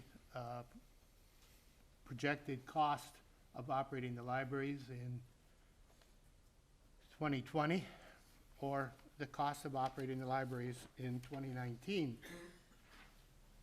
The formula uses the municipal appropriation for libraries by each of the municipalities that has a library.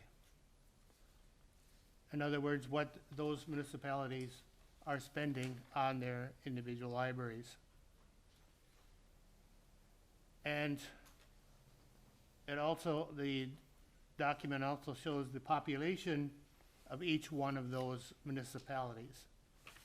The total population for the 8 library areas is 9,013, and the total appropriation is 280,457, which is an average per capita or per resident cost of $36.62. In Waushara County and elsewhere in the state, people can walk into any library and use it, borrow books, use any of the services of the libraries without any cost. It's all free. We have a free library system in Wisconsin. And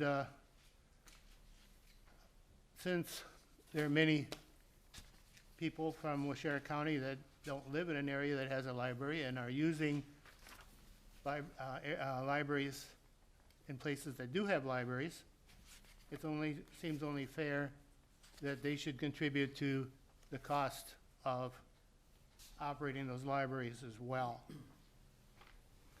And the population of the area of Waushara County that doesn't have a library is 14,344. You multiply that by $36.62 per person, you get a total of $525,277, just a little over $500,000. And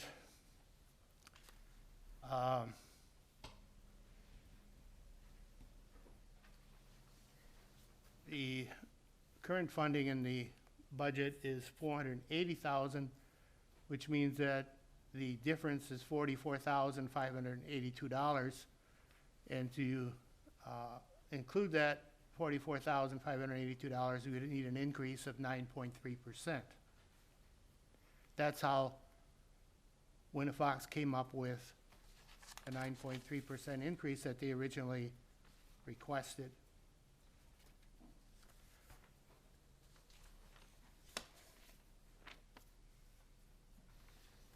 The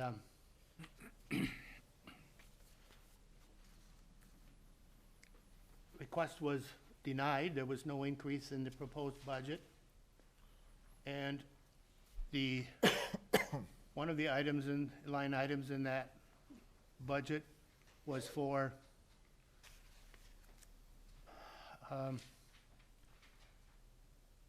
the amount of money that the county has to pay to outside libraries for the cost of Waushara residents using a library outside of the county.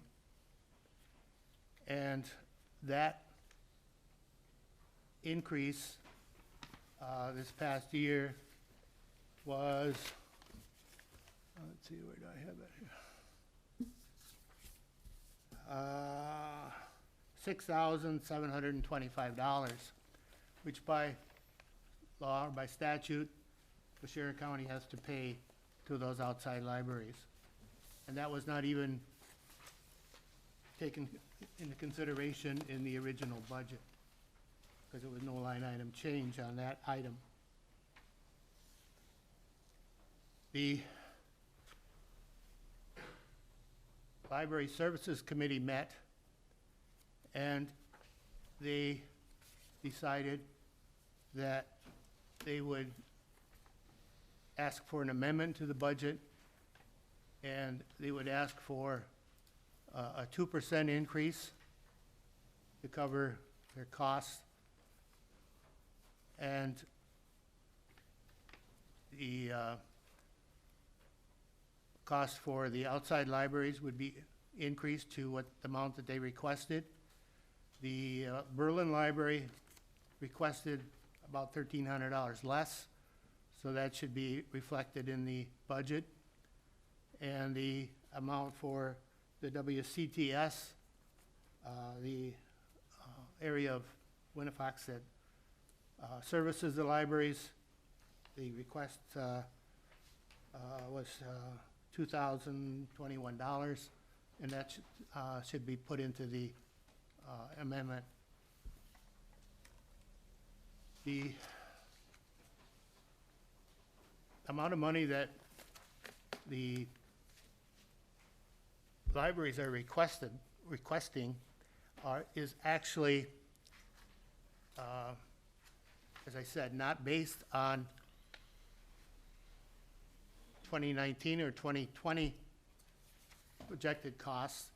It's based on the actual cost in 2018.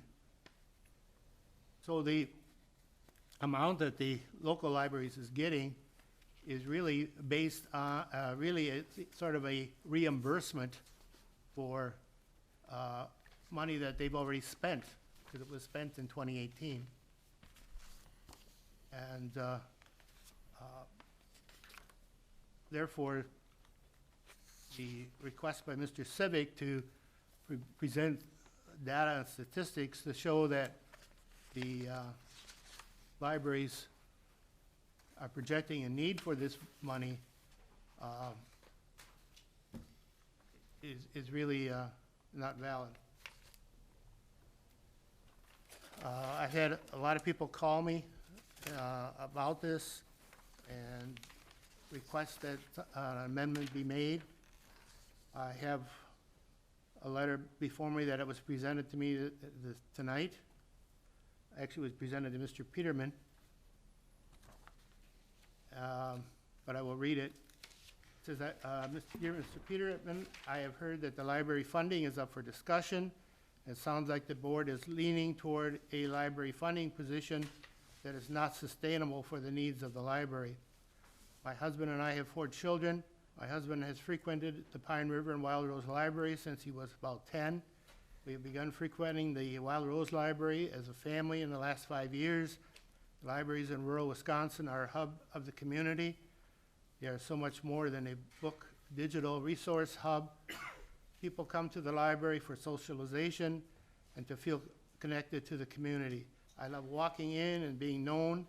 We also love all the resources the library is able to provide for our family and others in the community. Please let our voice be heard.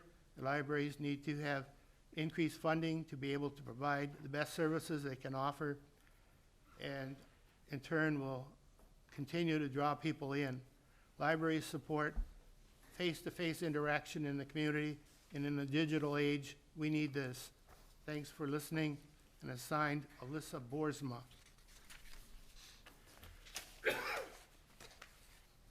So therefore, I hope that the board members will feel it in their heart to approve this amendment. Okay, your amendment is what percentage? It totals 2.8%. 2.8? Okay, and you have in front of you also some information, I asked Megan to provide, and that is the supplemental funding from the townships to the libraries. And as you can see, it's lacking. I don't know, I would suggest that maybe the librarians or the libraries would like to go to the townships and, you know, I know Larry said I shouldn't ask the librarians to beg, but I don't consider it begging if you send a letter requesting funds. You know, like, I live in Dakota, they don't have a library, but I would hope that they support the Watoma Library. But I don't think it's begging if you go and, present your needs to them. And then the other, I also have, and I do have a little bit of a problem with, the number of videos versus books that are taken out, but I think that's a sign of the times, I don't know.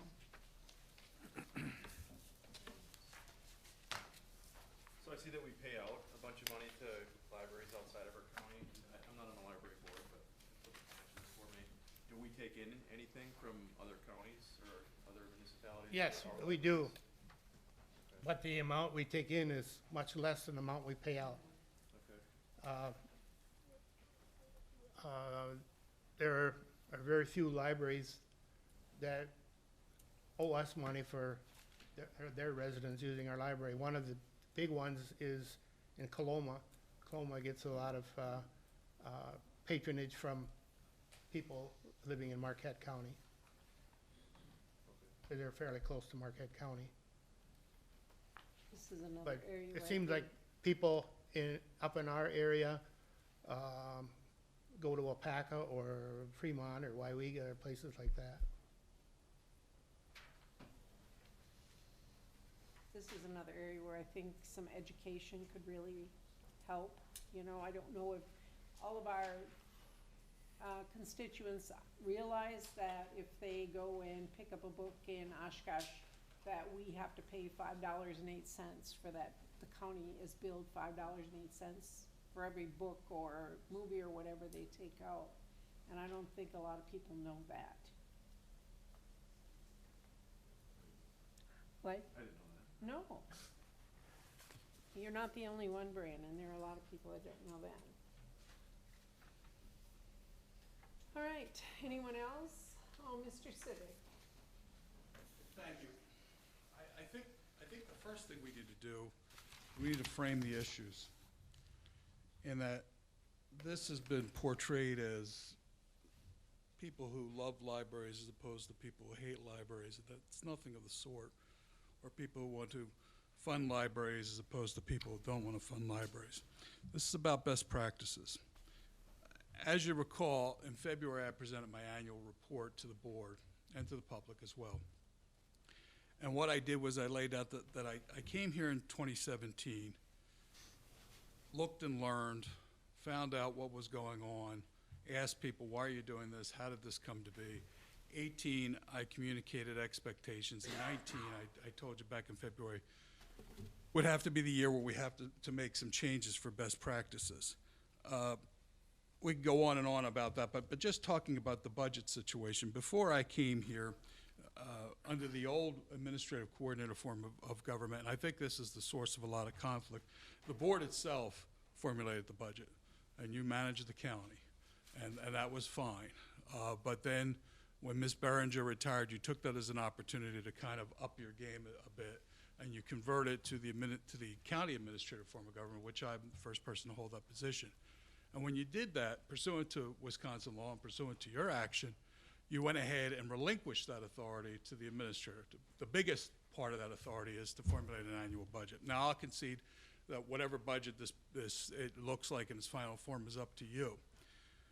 But as far as best practices go, the budget process is transparent. Everybody's invited to come into my office, reports are given to committees, et cetera.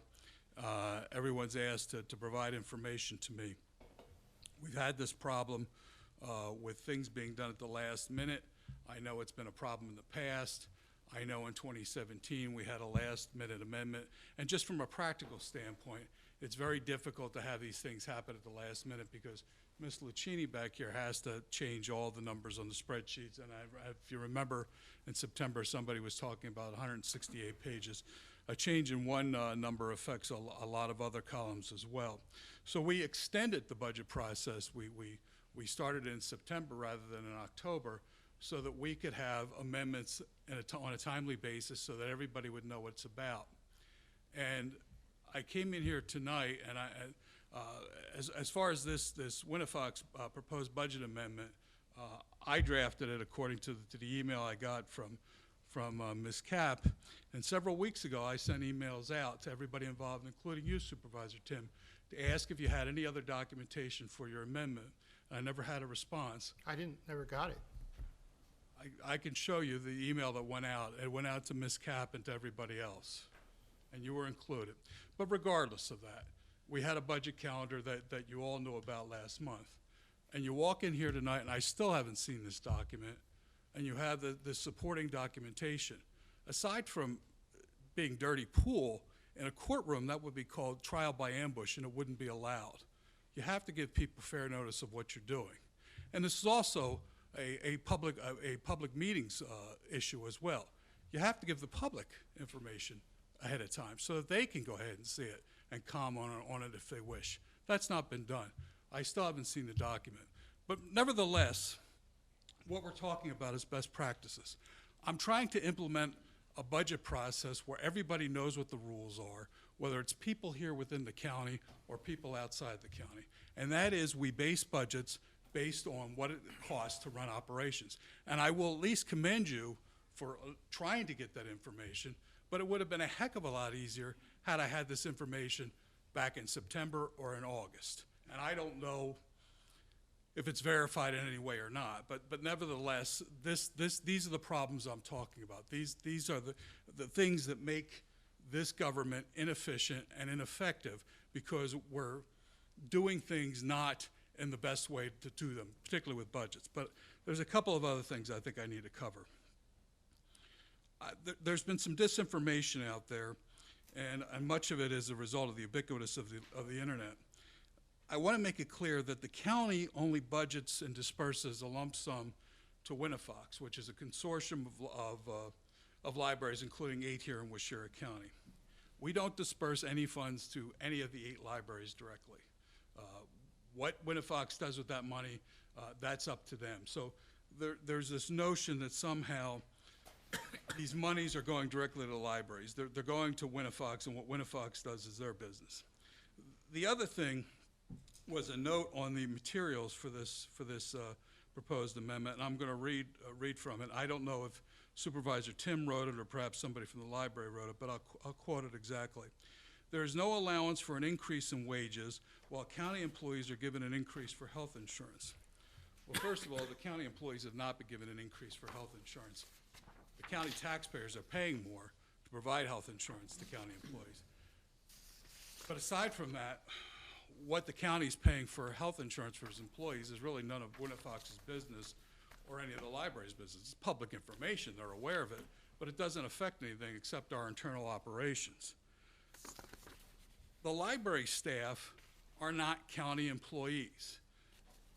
As Mrs. Collada alluded to earlier, if there's a problem with librarians being underpaid or having a poor benefits package, they need to go to their employers, which is generally the municipalities that own and operate these libraries. The solution is not to come to the county and to say, we want to go ahead and receive a pay increase and we want you to fund it. The same thing holds true for the varying levels of support from townships to the libraries. I can't tell the townships what to do. I can't tell the municipalities what to do. But one thing I would emphasize to you is that your loyalty is to the county taxpayers. And we already do a lot of things that we probably shouldn't do, but we're required to do. I'm talking about unfunded mandates. That's a big problem from a management standpoint, from a fiscal standpoint, and this sort of thing just adds to it, and it creates the impression that the county is some wealthy entity that has money to burn and can go ahead and make up the slack when other local governments are not pulling their fair share. And there's nothing further from the truth.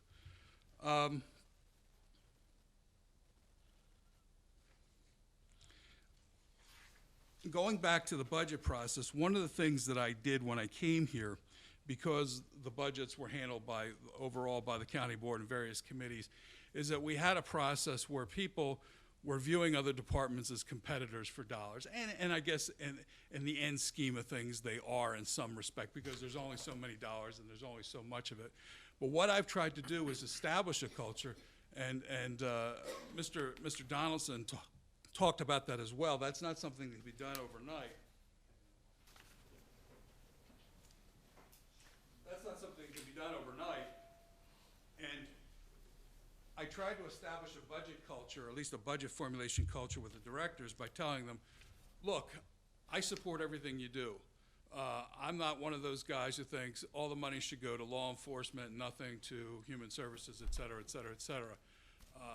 I am willing to go ahead and fund everything you need, and even some of the things you want, but you have to be honest with me. And I would say we've been very successful with that. But in this situation, I've gone ahead and held Winnifox to the same standard as the departments, in that, in sitting down with them, I said, if you need an increase, I have to know what it costs you to run your libraries. And I have to know where that increase is needed, whether it's in personnel, buildings. I know the Red Granite Library got a new roof. I don't know how much that costs, but that would be something that would be factored into that as well.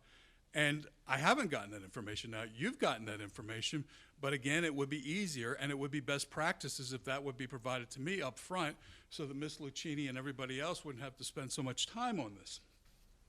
But the thing that concerns me is not the dollars, because the increase is modest. It's, again, the process and the best practices. Because what you do, you send out a lot of messages. And you send out messages to the libraries, you send out messages to the department directors, and the message is that they don't have to follow the process that's been set up for budgeting. And it's not a process that's designed to be mean to libraries or EMS or the sheriff or human services or whatever. It's a process that's uniform, and it's fact-based. And by what you're doing tonight and what you did in 17, I can guarantee you that data is not going to be made available to me next year. Why should it be? An end run can always be made around me for you folks. And my concern is the guy you hired to manage this county, and the guy who's trying to get us on the right path for long-term operational and fiscal sustainability, that message is also going to the internal departments. And that message is, I don't need to give him that information. I can go ahead and do an end run and lobby the county board, which is kind of what we had before. I'm law enforcement. I'm the good guys. I protect people. Give me more money, et cetera, et cetera. You can go on. And what that ends up doing is it makes it very difficult for me to manage the county. And I'll give you an example. If I went about the budget process the way this is being done, this is what I would do. I would contact everybody. I would say, give me a figure for what you need for 2020 or next year, 2021. I would add up those numbers.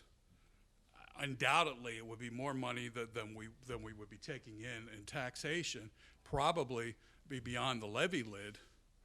But I would go ahead and I present that to you, and I would say, the only solution is we're, say, $6 million over budget. We'll go ahead and we'll calculate it out, and every department will get, say, an 8% cut in their budget request. That's the lazy budgeting I was talking about last month. I spend about 60 hours a week here working, and I've been doing it for about 2.5 years. I could cut it back to 40 by doing my job that way, by taking the path of least resistance, by avoiding angering these people here and just simply saying, give them whatever they want. But my job is to look at the county as a whole and to be responsible with the taxpayers' money. So if I did that and we went through that process, what would happen would be maybe in the first year, we might get a couple of departments that would present me legitimate numbers. But what you would see go on with that process, where it's just a free-for-all, is that everybody would start padding their expenses, and everybody would start lowering the revenues, because they would know that across-the-board cut would be coming, and it would be in their best interest to go ahead and inflate the numbers so it wouldn't affect them as much. And you'd have two things. You'd have chaos, and you would have a very poor use of the public's money. The other thing I wanted to talk about was,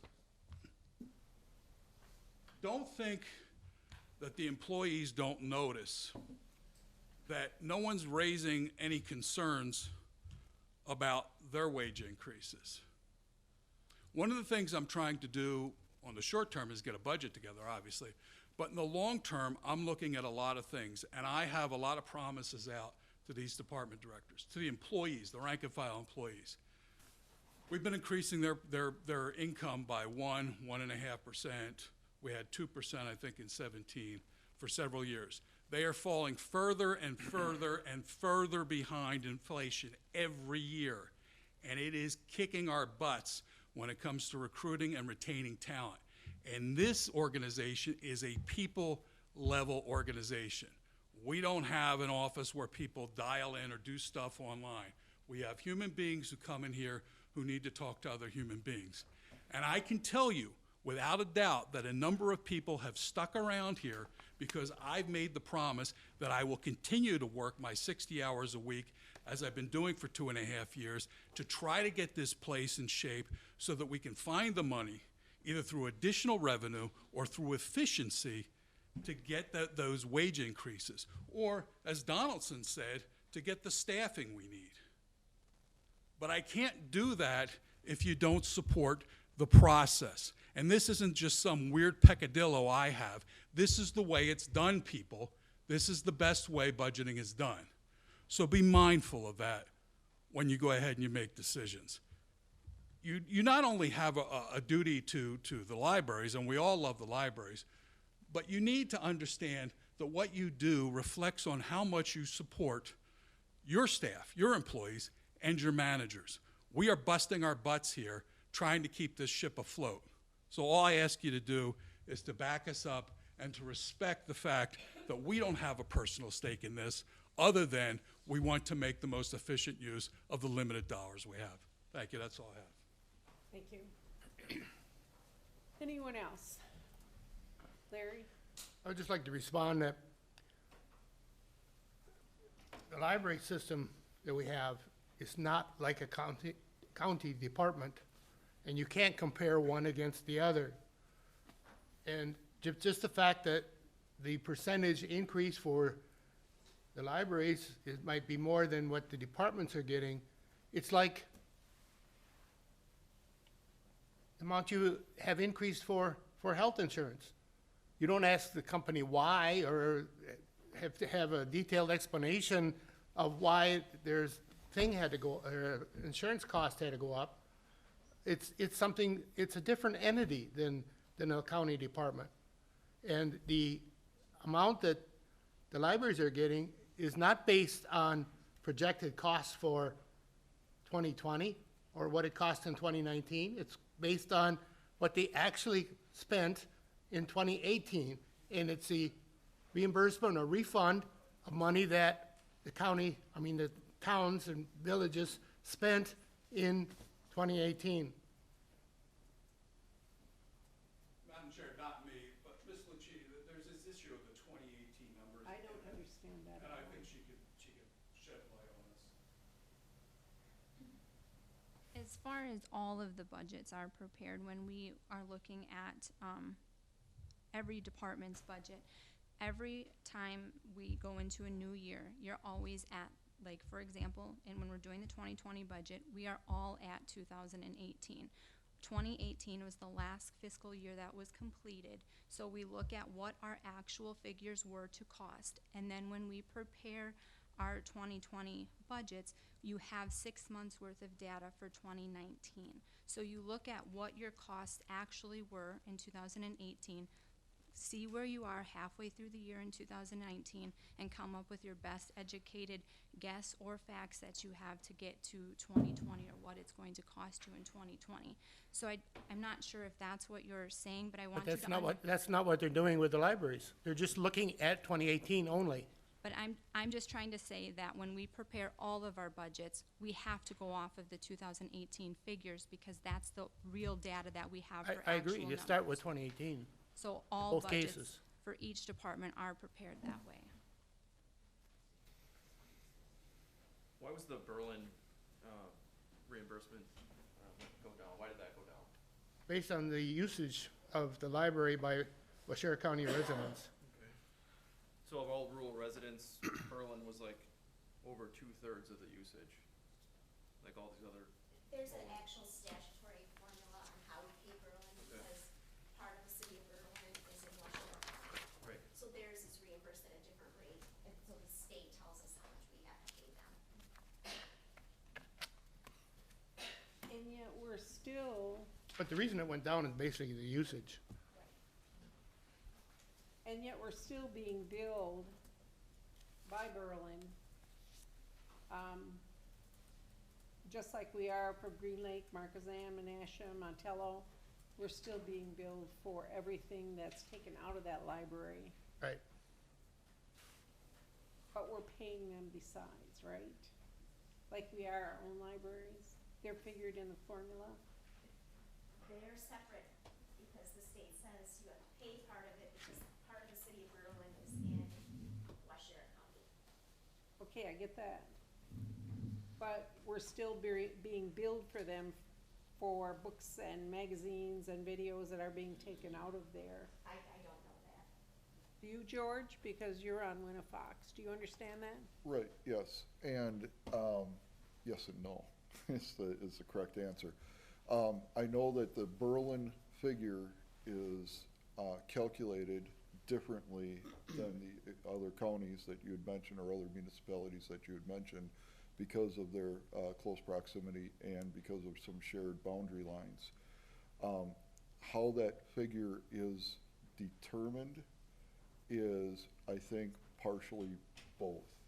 I think we pay a certain amount because it's still considered a Washera County library to some extent, but then we're also billed for usage at that library by our municipality, or our different municipalities. I think. But it is It's a like- different formula. Yeah, it's almost like double dipping. Really. But it's done by statute, so, I mean, we could look to change the statute, obviously, but that's for another day. And just if I could too, address the concern of, I keep hearing a ringing, by the way, I don't know if our microphones are I too think close, that's but. you. You know, Bob's concerns about, you know, the message that we send. I think, you know, there has been a message sent to the libraries, Bob, to ease your concerns, that you want a different formula. Leading up to this budget, they relied on Mark Aaron and the formula that had existed for plenty of years to get you the information they thought you needed. Whether that information was needed to be differently, and you articulated that to Mark, and Mark maybe should have addressed that better with our librarians or whatever else. But there has been a message sent to the librarians that there's gonna have to be different numbers provided to the county to substantiate any budget items that are gonna come up in the future. And every librarian is clear on that. I know our new person taking over from Mark's position has been informed of this, that there's gonna have to be a new formula. And so I think what we have this year is just one of those sort of perfect storms. You know, they used the old formula, they calculated a number, they decided to present the real number as it was. That number was high, nine and change. percent. And then the response back at 0, I think there was some level of expectation that there would be a negotiation. There would be some level of, and I'm just addressing your concerns, you know? And so, you know, and that didn't happen. So then we're left with this 11th hour, you know, sort of scramble. And I haven't seen it, but. To, you know, adjust the funding to a level that might be appropriate for the county, appropriate for the libraries, and then next year, we, you know, myself, if I'm on the committee next year, the librarians, Winnifox, have to develop this new game plan to provide you with the information that you need, and Sarah, to build the budget as you need. Well, and I appreciate your comments, and I hope things work out for next year, because the message to the departments is there's a different set of rules for people outside of the county. They see you folks not really going too bad all that much for the employees, but going to thermonuclear war when it involves somebody outside the county. But as far as them coming in with a I think it was 9.8% increase, and me saying that the 0% was not to be vindictive. If I wanted to be vindictive, as I said last month, I would simply go ahead and propose that the budget be funded at the minimum that we're required to do so by statute with all the formulas and everything else. And we're well above that. Mm-hmm. The idea was, if I don't have information, there's nothing I can do. I can't, the way I'm going to budget and the way that you would expect me to budget is not to view this like haggling over a used car. You want 10% more, where will you take 3%? We need numbers, and again, I haven't seen the numbers. It would be a heck of a lot better if they were on my desk weeks ago at least. So that's all. Can I ask one question? Sure. Why this year budget time that calculation isn't working out where other years that calculation? It didn't work out.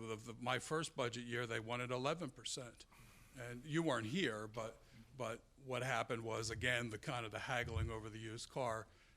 You gave them 2% based on that was the wage increase for the county employees. That's not the way you should be coming up with numbers. You may disagree with me. You may not like the way I'm budgeting, and this relationship may not work, but that's the way I'm going to go forward, because that's the way it's supposed to be done, at least if you talk to budgetary and fiscal experts, government experts across the country. So that's what I come up with the numbers. That's how I come up with it, not haggling. So are you looking for? Because not every department has an increase. Some of our departments actually had a decrease. Right. So it doesn't go up every year, even if the CPI goes up, because we have a reduction in services, or we're not doing something else, or we might have, and particularly for small departments, if we have an employee who's on their spouse's health care plan, you cannot believe how much we spend on health care, and that will reduce the budget. So are you looking for facts of what it costs to run a library? Are you looking like utilities and everything like that? Exactly. I mean, that's what we do for the other departments. Now, the departments here, that budget spreadsheet is very, very detailed. But essentially, that's what it comes down to. What is it costing you to provide the services? And you look at wages, you look at equipment, you look at, for the sheriff's department, the price of fuel. If that takes a big spike, we're going to be in trouble. Health insurance, and then you might have a situation where they say, well, we have this unfunded mandate, now we have to do that, so you have to work that in. That's a need rather than a want. And then you have the wants, such as with the sheriff this year saying, I need more officers on the street because we haven't had a staffing increase, I think, since 2002 or 2003. Or we need people here in the building because we got to secure it. That's the budget process that I go through. And again, as I said, it's not some crazy notion of mine. It's the way it's supposed to be done. And that's what I'm trying to do here.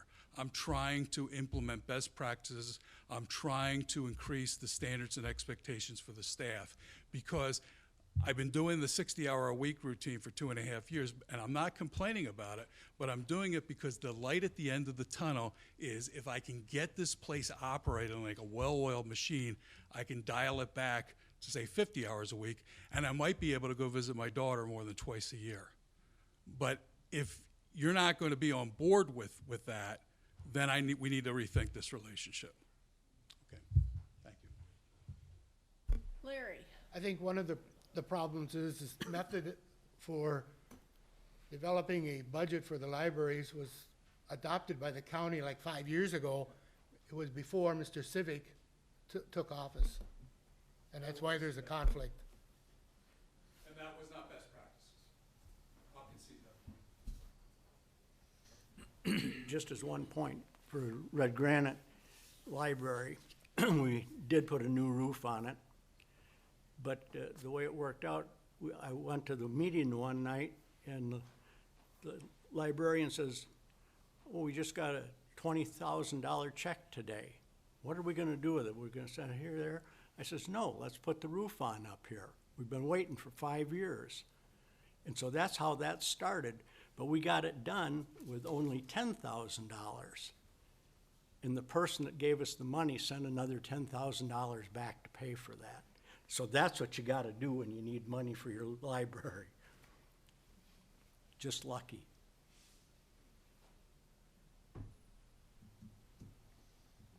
Any other questions or comments?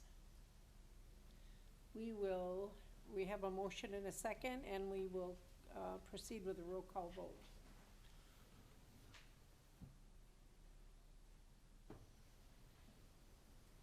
Mr. Cap? Yes? Mr. Eckstein? Yes. Mr. Jarvis? Yes. Mrs. Collada? No. Mr. King? Yes. Mr. Peterman? Yes. Mr. Lauer? Yes. Mr. Kirschner? Yes. Mr. Bonfiglio? No. Mr. Piaski? Yes. Mr. Tim? Yes.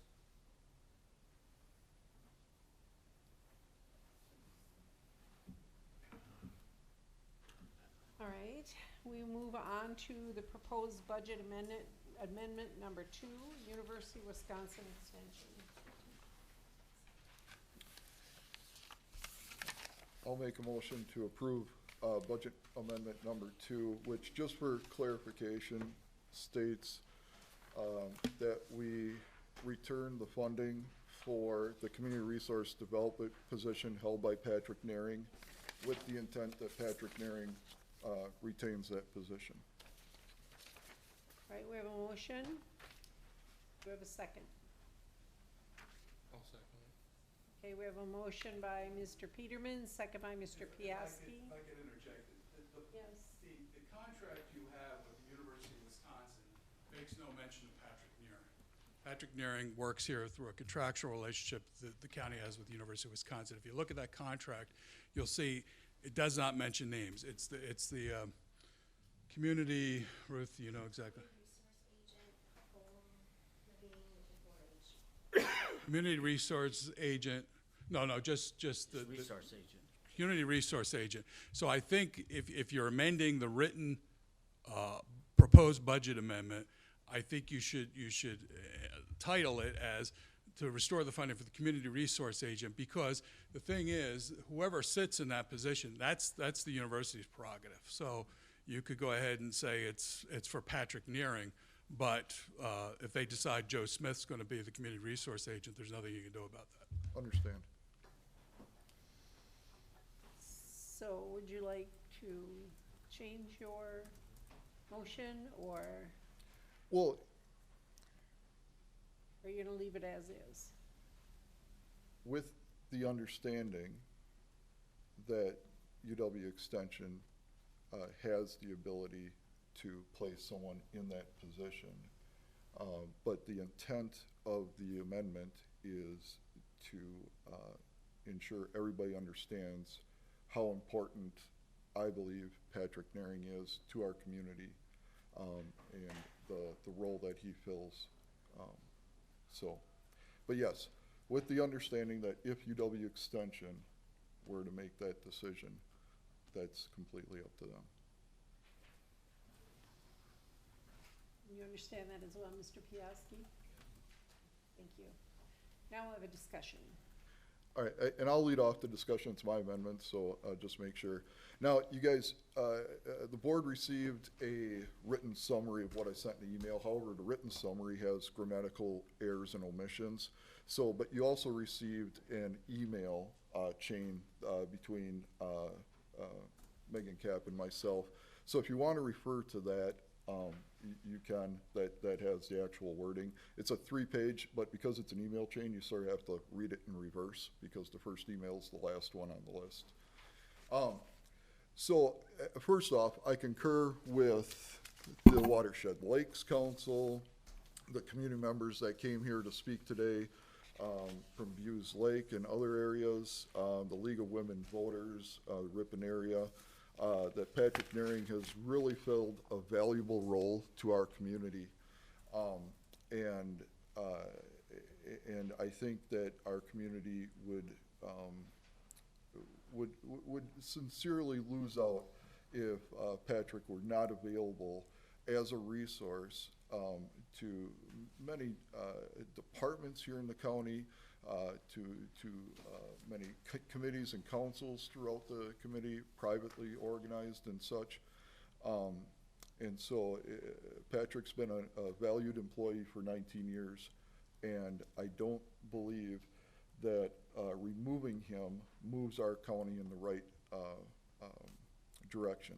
Now, that being said, I based my amendment more on procedural things, more on the fact that, I sit on the Land Water Education Committee, which is Patrick's governing committee. And for the past year and a half, save one email that we received in regards to some concerns over Patrick's performance in one area where he sat on a committee for Treadsea. We've never been given any information about shortcomings of Patrick's, where he's falling short in job expectations, where things just weren't generally going well. And then I know that, as a matter of good supervision, and we all have supervisors, Patrick has supervisors, that, I would, I guess, like it articulated, I would like it confirmed that there's been on-the-job counseling for any shortcomings in removing this position. If he had performance issues, what kind of counseling was there? What kind of performance reviews were there?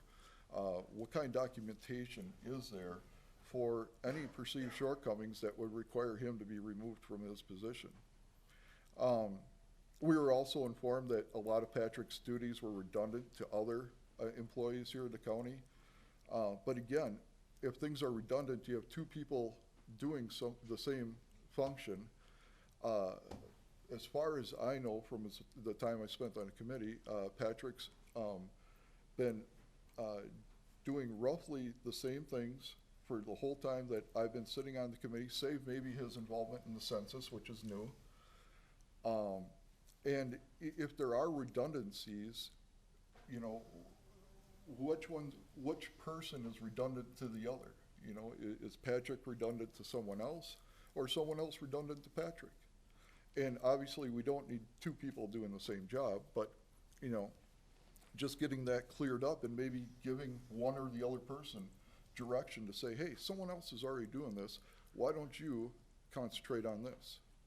And not that would be Patrick's, role to do something else, but maybe someone else's role to do something else. And then we were also told that with the removal of Patrick's position, that the county would engage in a multi-county plan to place one person in a position that would somewhat replace what Patrick does, but be more of a salesperson, be more of an ambassador to multiple counties.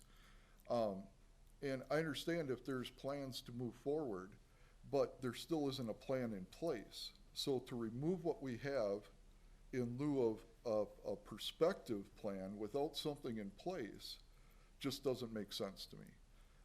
If there is a plan to move forward with that type of position, and maybe Patrick could be that person that fills that position, Maybe it's someone else, you know, who knows? But if part of the removal, Patrick, is to move forward with this other idea with multiple counties, shouldn't we have that plan in place before we look for, you know, I guess the removal of another person? And so those procedural things just sort of, I didn't think it was right. I didn't think it was the way you treat an employee of 19 years that, you know, I would like to see that he'd been given an opportunity to improve if there are performance deficiencies, that those opportunities are documented and reviewed. As employers, we need to give employees the tools and the resources to improve themselves for any noted deficiencies, because our employees' failures become our failures if we're not doing the right things by them.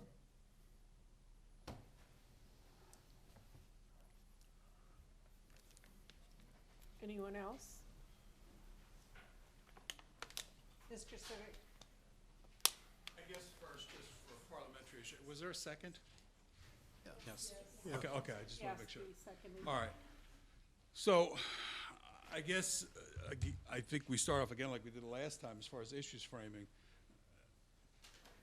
The written proposed budget amendment was based on your email traffic with Ms. Cap, and I didn't try to interpret it because I didn't want anyone saying. No, it was just that there was, let's see, in item 4, it says, the county board was also advised that with the removal of Patrick's position, Waushara County would engage in a multi-county plan to place one person in a position to plan nor in agreement. And my email read different. It was, there was omissions and there was grammatical errors. But what I'm trying to figure out is what is your proposed budget amendment? Is it the items that you just read from, or is it simply to restore funding for the community The development? items that I read were the causation for the amendment. Okay, but that's not on the table. What's not on the table? Well, my point is, you can't direct the university to manage its employees. And if you're talking about placing some plan before you, I'm not sure if this is just background or if it's what you want, because this body has no authority to tell the university what to do. Right, my understanding, and this is where you can correct me, my understanding is that the university is removing Patrick from this position at our request, at the county's request. Is that right? No, it's, what the university is doing is, again, I go back to this isn't about Patrick, it's about the position. Okay. If it was about Patrick. So are they removing the position at our request? Right. And Patrick holds the position? And I guess I want to say this before it gets too damaging. I included you and the other members of the committee in the email traffic between myself and Dean Hanson with the university. Right. Because I wanted you to see what we were talking about, and I wanted you to see Dean Hanson's concerns. And one of the concerns he expressed was he did not want Patrick's work performance discussed in a public setting. Correct. And I said I wouldn't do that unless I'm forced to do it. And you're forcing me to do it No, I'm not. because you're putting this in No, the I'm body not, of your and I email. would stop you. I would stop you before you did that. Well, but you see. Because this is not the venue to talk about his work performance in detail. Agreed, but you're talking about it. It's painstaking detail. This is not the avenue to do that. This All is right, not the well, venue. anyway, you're talking about it. And it's not necessary because the issue here, again, getting back to framing issues, isn't Patrick Nearing. It was the position. The position I saw, as Patrick elicited last month, and as I've observed, is not something we need. It's not about Patrick. He seems But to be I a think- nice guy to me. I think we're getting, what you're doing here, though, is this is all a matter of semantics, okay? Patrick Nearing has held a position for 19 years. Patrick and the position are one. No, they aren't. And the reason why they're not is because, first of all, they I are. expressed my misgivings about Mr. Nearing to university officials back in 2018. I didn't express it to you because you don't employ Patrick and you don't supervise him. Additionally, when we were in the budget discussions, the university, to their credit, offered to replace Patrick with another individual. This is what I don't want to talk about. And I turned them down because I told them, and I'm telling you, the issue isn't Patrick Nearing. It's the position and what the position entails and its redundancy. And I'll get into the redundancy. So let's get off of Patrick Nearing. Okay. All right. So I guess my problem is, as you heard last month when Mr. Nearing talked about what he did, he talked about that he refers people to get their well tested. You heard some people talk tonight about the League of Women Voters, census data, et cetera, that they need. We've heard, you all got a letter, I assume you got a letter from Marty Wilkie. I got a letter from her, I guess you did too, saying that Patrick helps them find dollars, et cetera, et cetera, et cetera. Patrick is involved in some land use and some planning with the local governments. All that is well and good, and I probably wouldn't have much of a problem with it if we had lots and lots of money. But going back to what I said earlier, this is a tree that you're focusing on, and that tree is part of the large forest. And the large forest is figuring out a way to keep this place going at the level the public deserves. And this place runs on money. So again, going back to what I said earlier, I'm looking for money, and I'm not looking to raise taxes because people are already pressed hard enough. I'm looking for money from other sources. That's why EMS is doing a great job of bringing in additional monies. That's why Human Services is doing it. That's why I'm down in Madison trying to shake more money from the state of Wisconsin tree. Because what we're trying to do is we're trying to sustain services because we need to get the wages up for the employees, and we do need additional staff, as Donaldson talked about. So when I was looking at this position, I looked at it with the eye on, is this necessary? Do we need to expend these monies for those services? And I concluded no. And the reason why I concluded no, as you said, was the redundancy. Patrick Nearing, or the community service or the community development officer, performs land use and planning functions. We have an office down here that does that. We have people in there who have the education, the experience, and the expertise in land use and in planning. Furthermore, the taxpayers of this county pay quite a bit of money to be members of the East Central Wisconsin Regional Planning Commission. And the reason why they do that is we're too small. We can't hire that expertise ourselves, so we combine our resources with, what is it, how many counties? Eight other counties, so that they can, so jointly, we can go ahead and hire those experts. Those are the people I want handling land use and planning issues. I don't want somebody dabbling in that for two reasons. Number one, the people who do land use and the people who do planning are the best people to do it. The other reason is I don't want somebody else doing it because there may not be the communication, or they may be working crosswise to each other. That's the same reason why I don't go around this building trying to fix things, because I don't know what I'm doing. There's people who can do that better. I think Picard is here. And also because I don't want to do something that may make the situation worse. The same holds true for environmental issues. We have environmental people over here in land conservation and planning. Again, those are the people I want addressing environmental issues. Furthermore, the county has a very good relationship with the Wisconsin DNR, and we get their services for free. So that's who I want handling those things. I don't want somebody doing it on the side. Furthermore, the issues about census data and things of that sort, I know this from personal experience. That information is available to anybody in the world by simply logging on to census.gov. That website is very friendly. You can go down to Waushara County, you can go to townships, you can go to municipalities, and you can get all kinds of demographic data. People, how many people are there, what their ages are, their sex, their race, their occupations, their incomes, whether or not they rent or own or whatever. Mr. Nearing is not formulating this data. He's simply drawing it off the internet and dispersing it.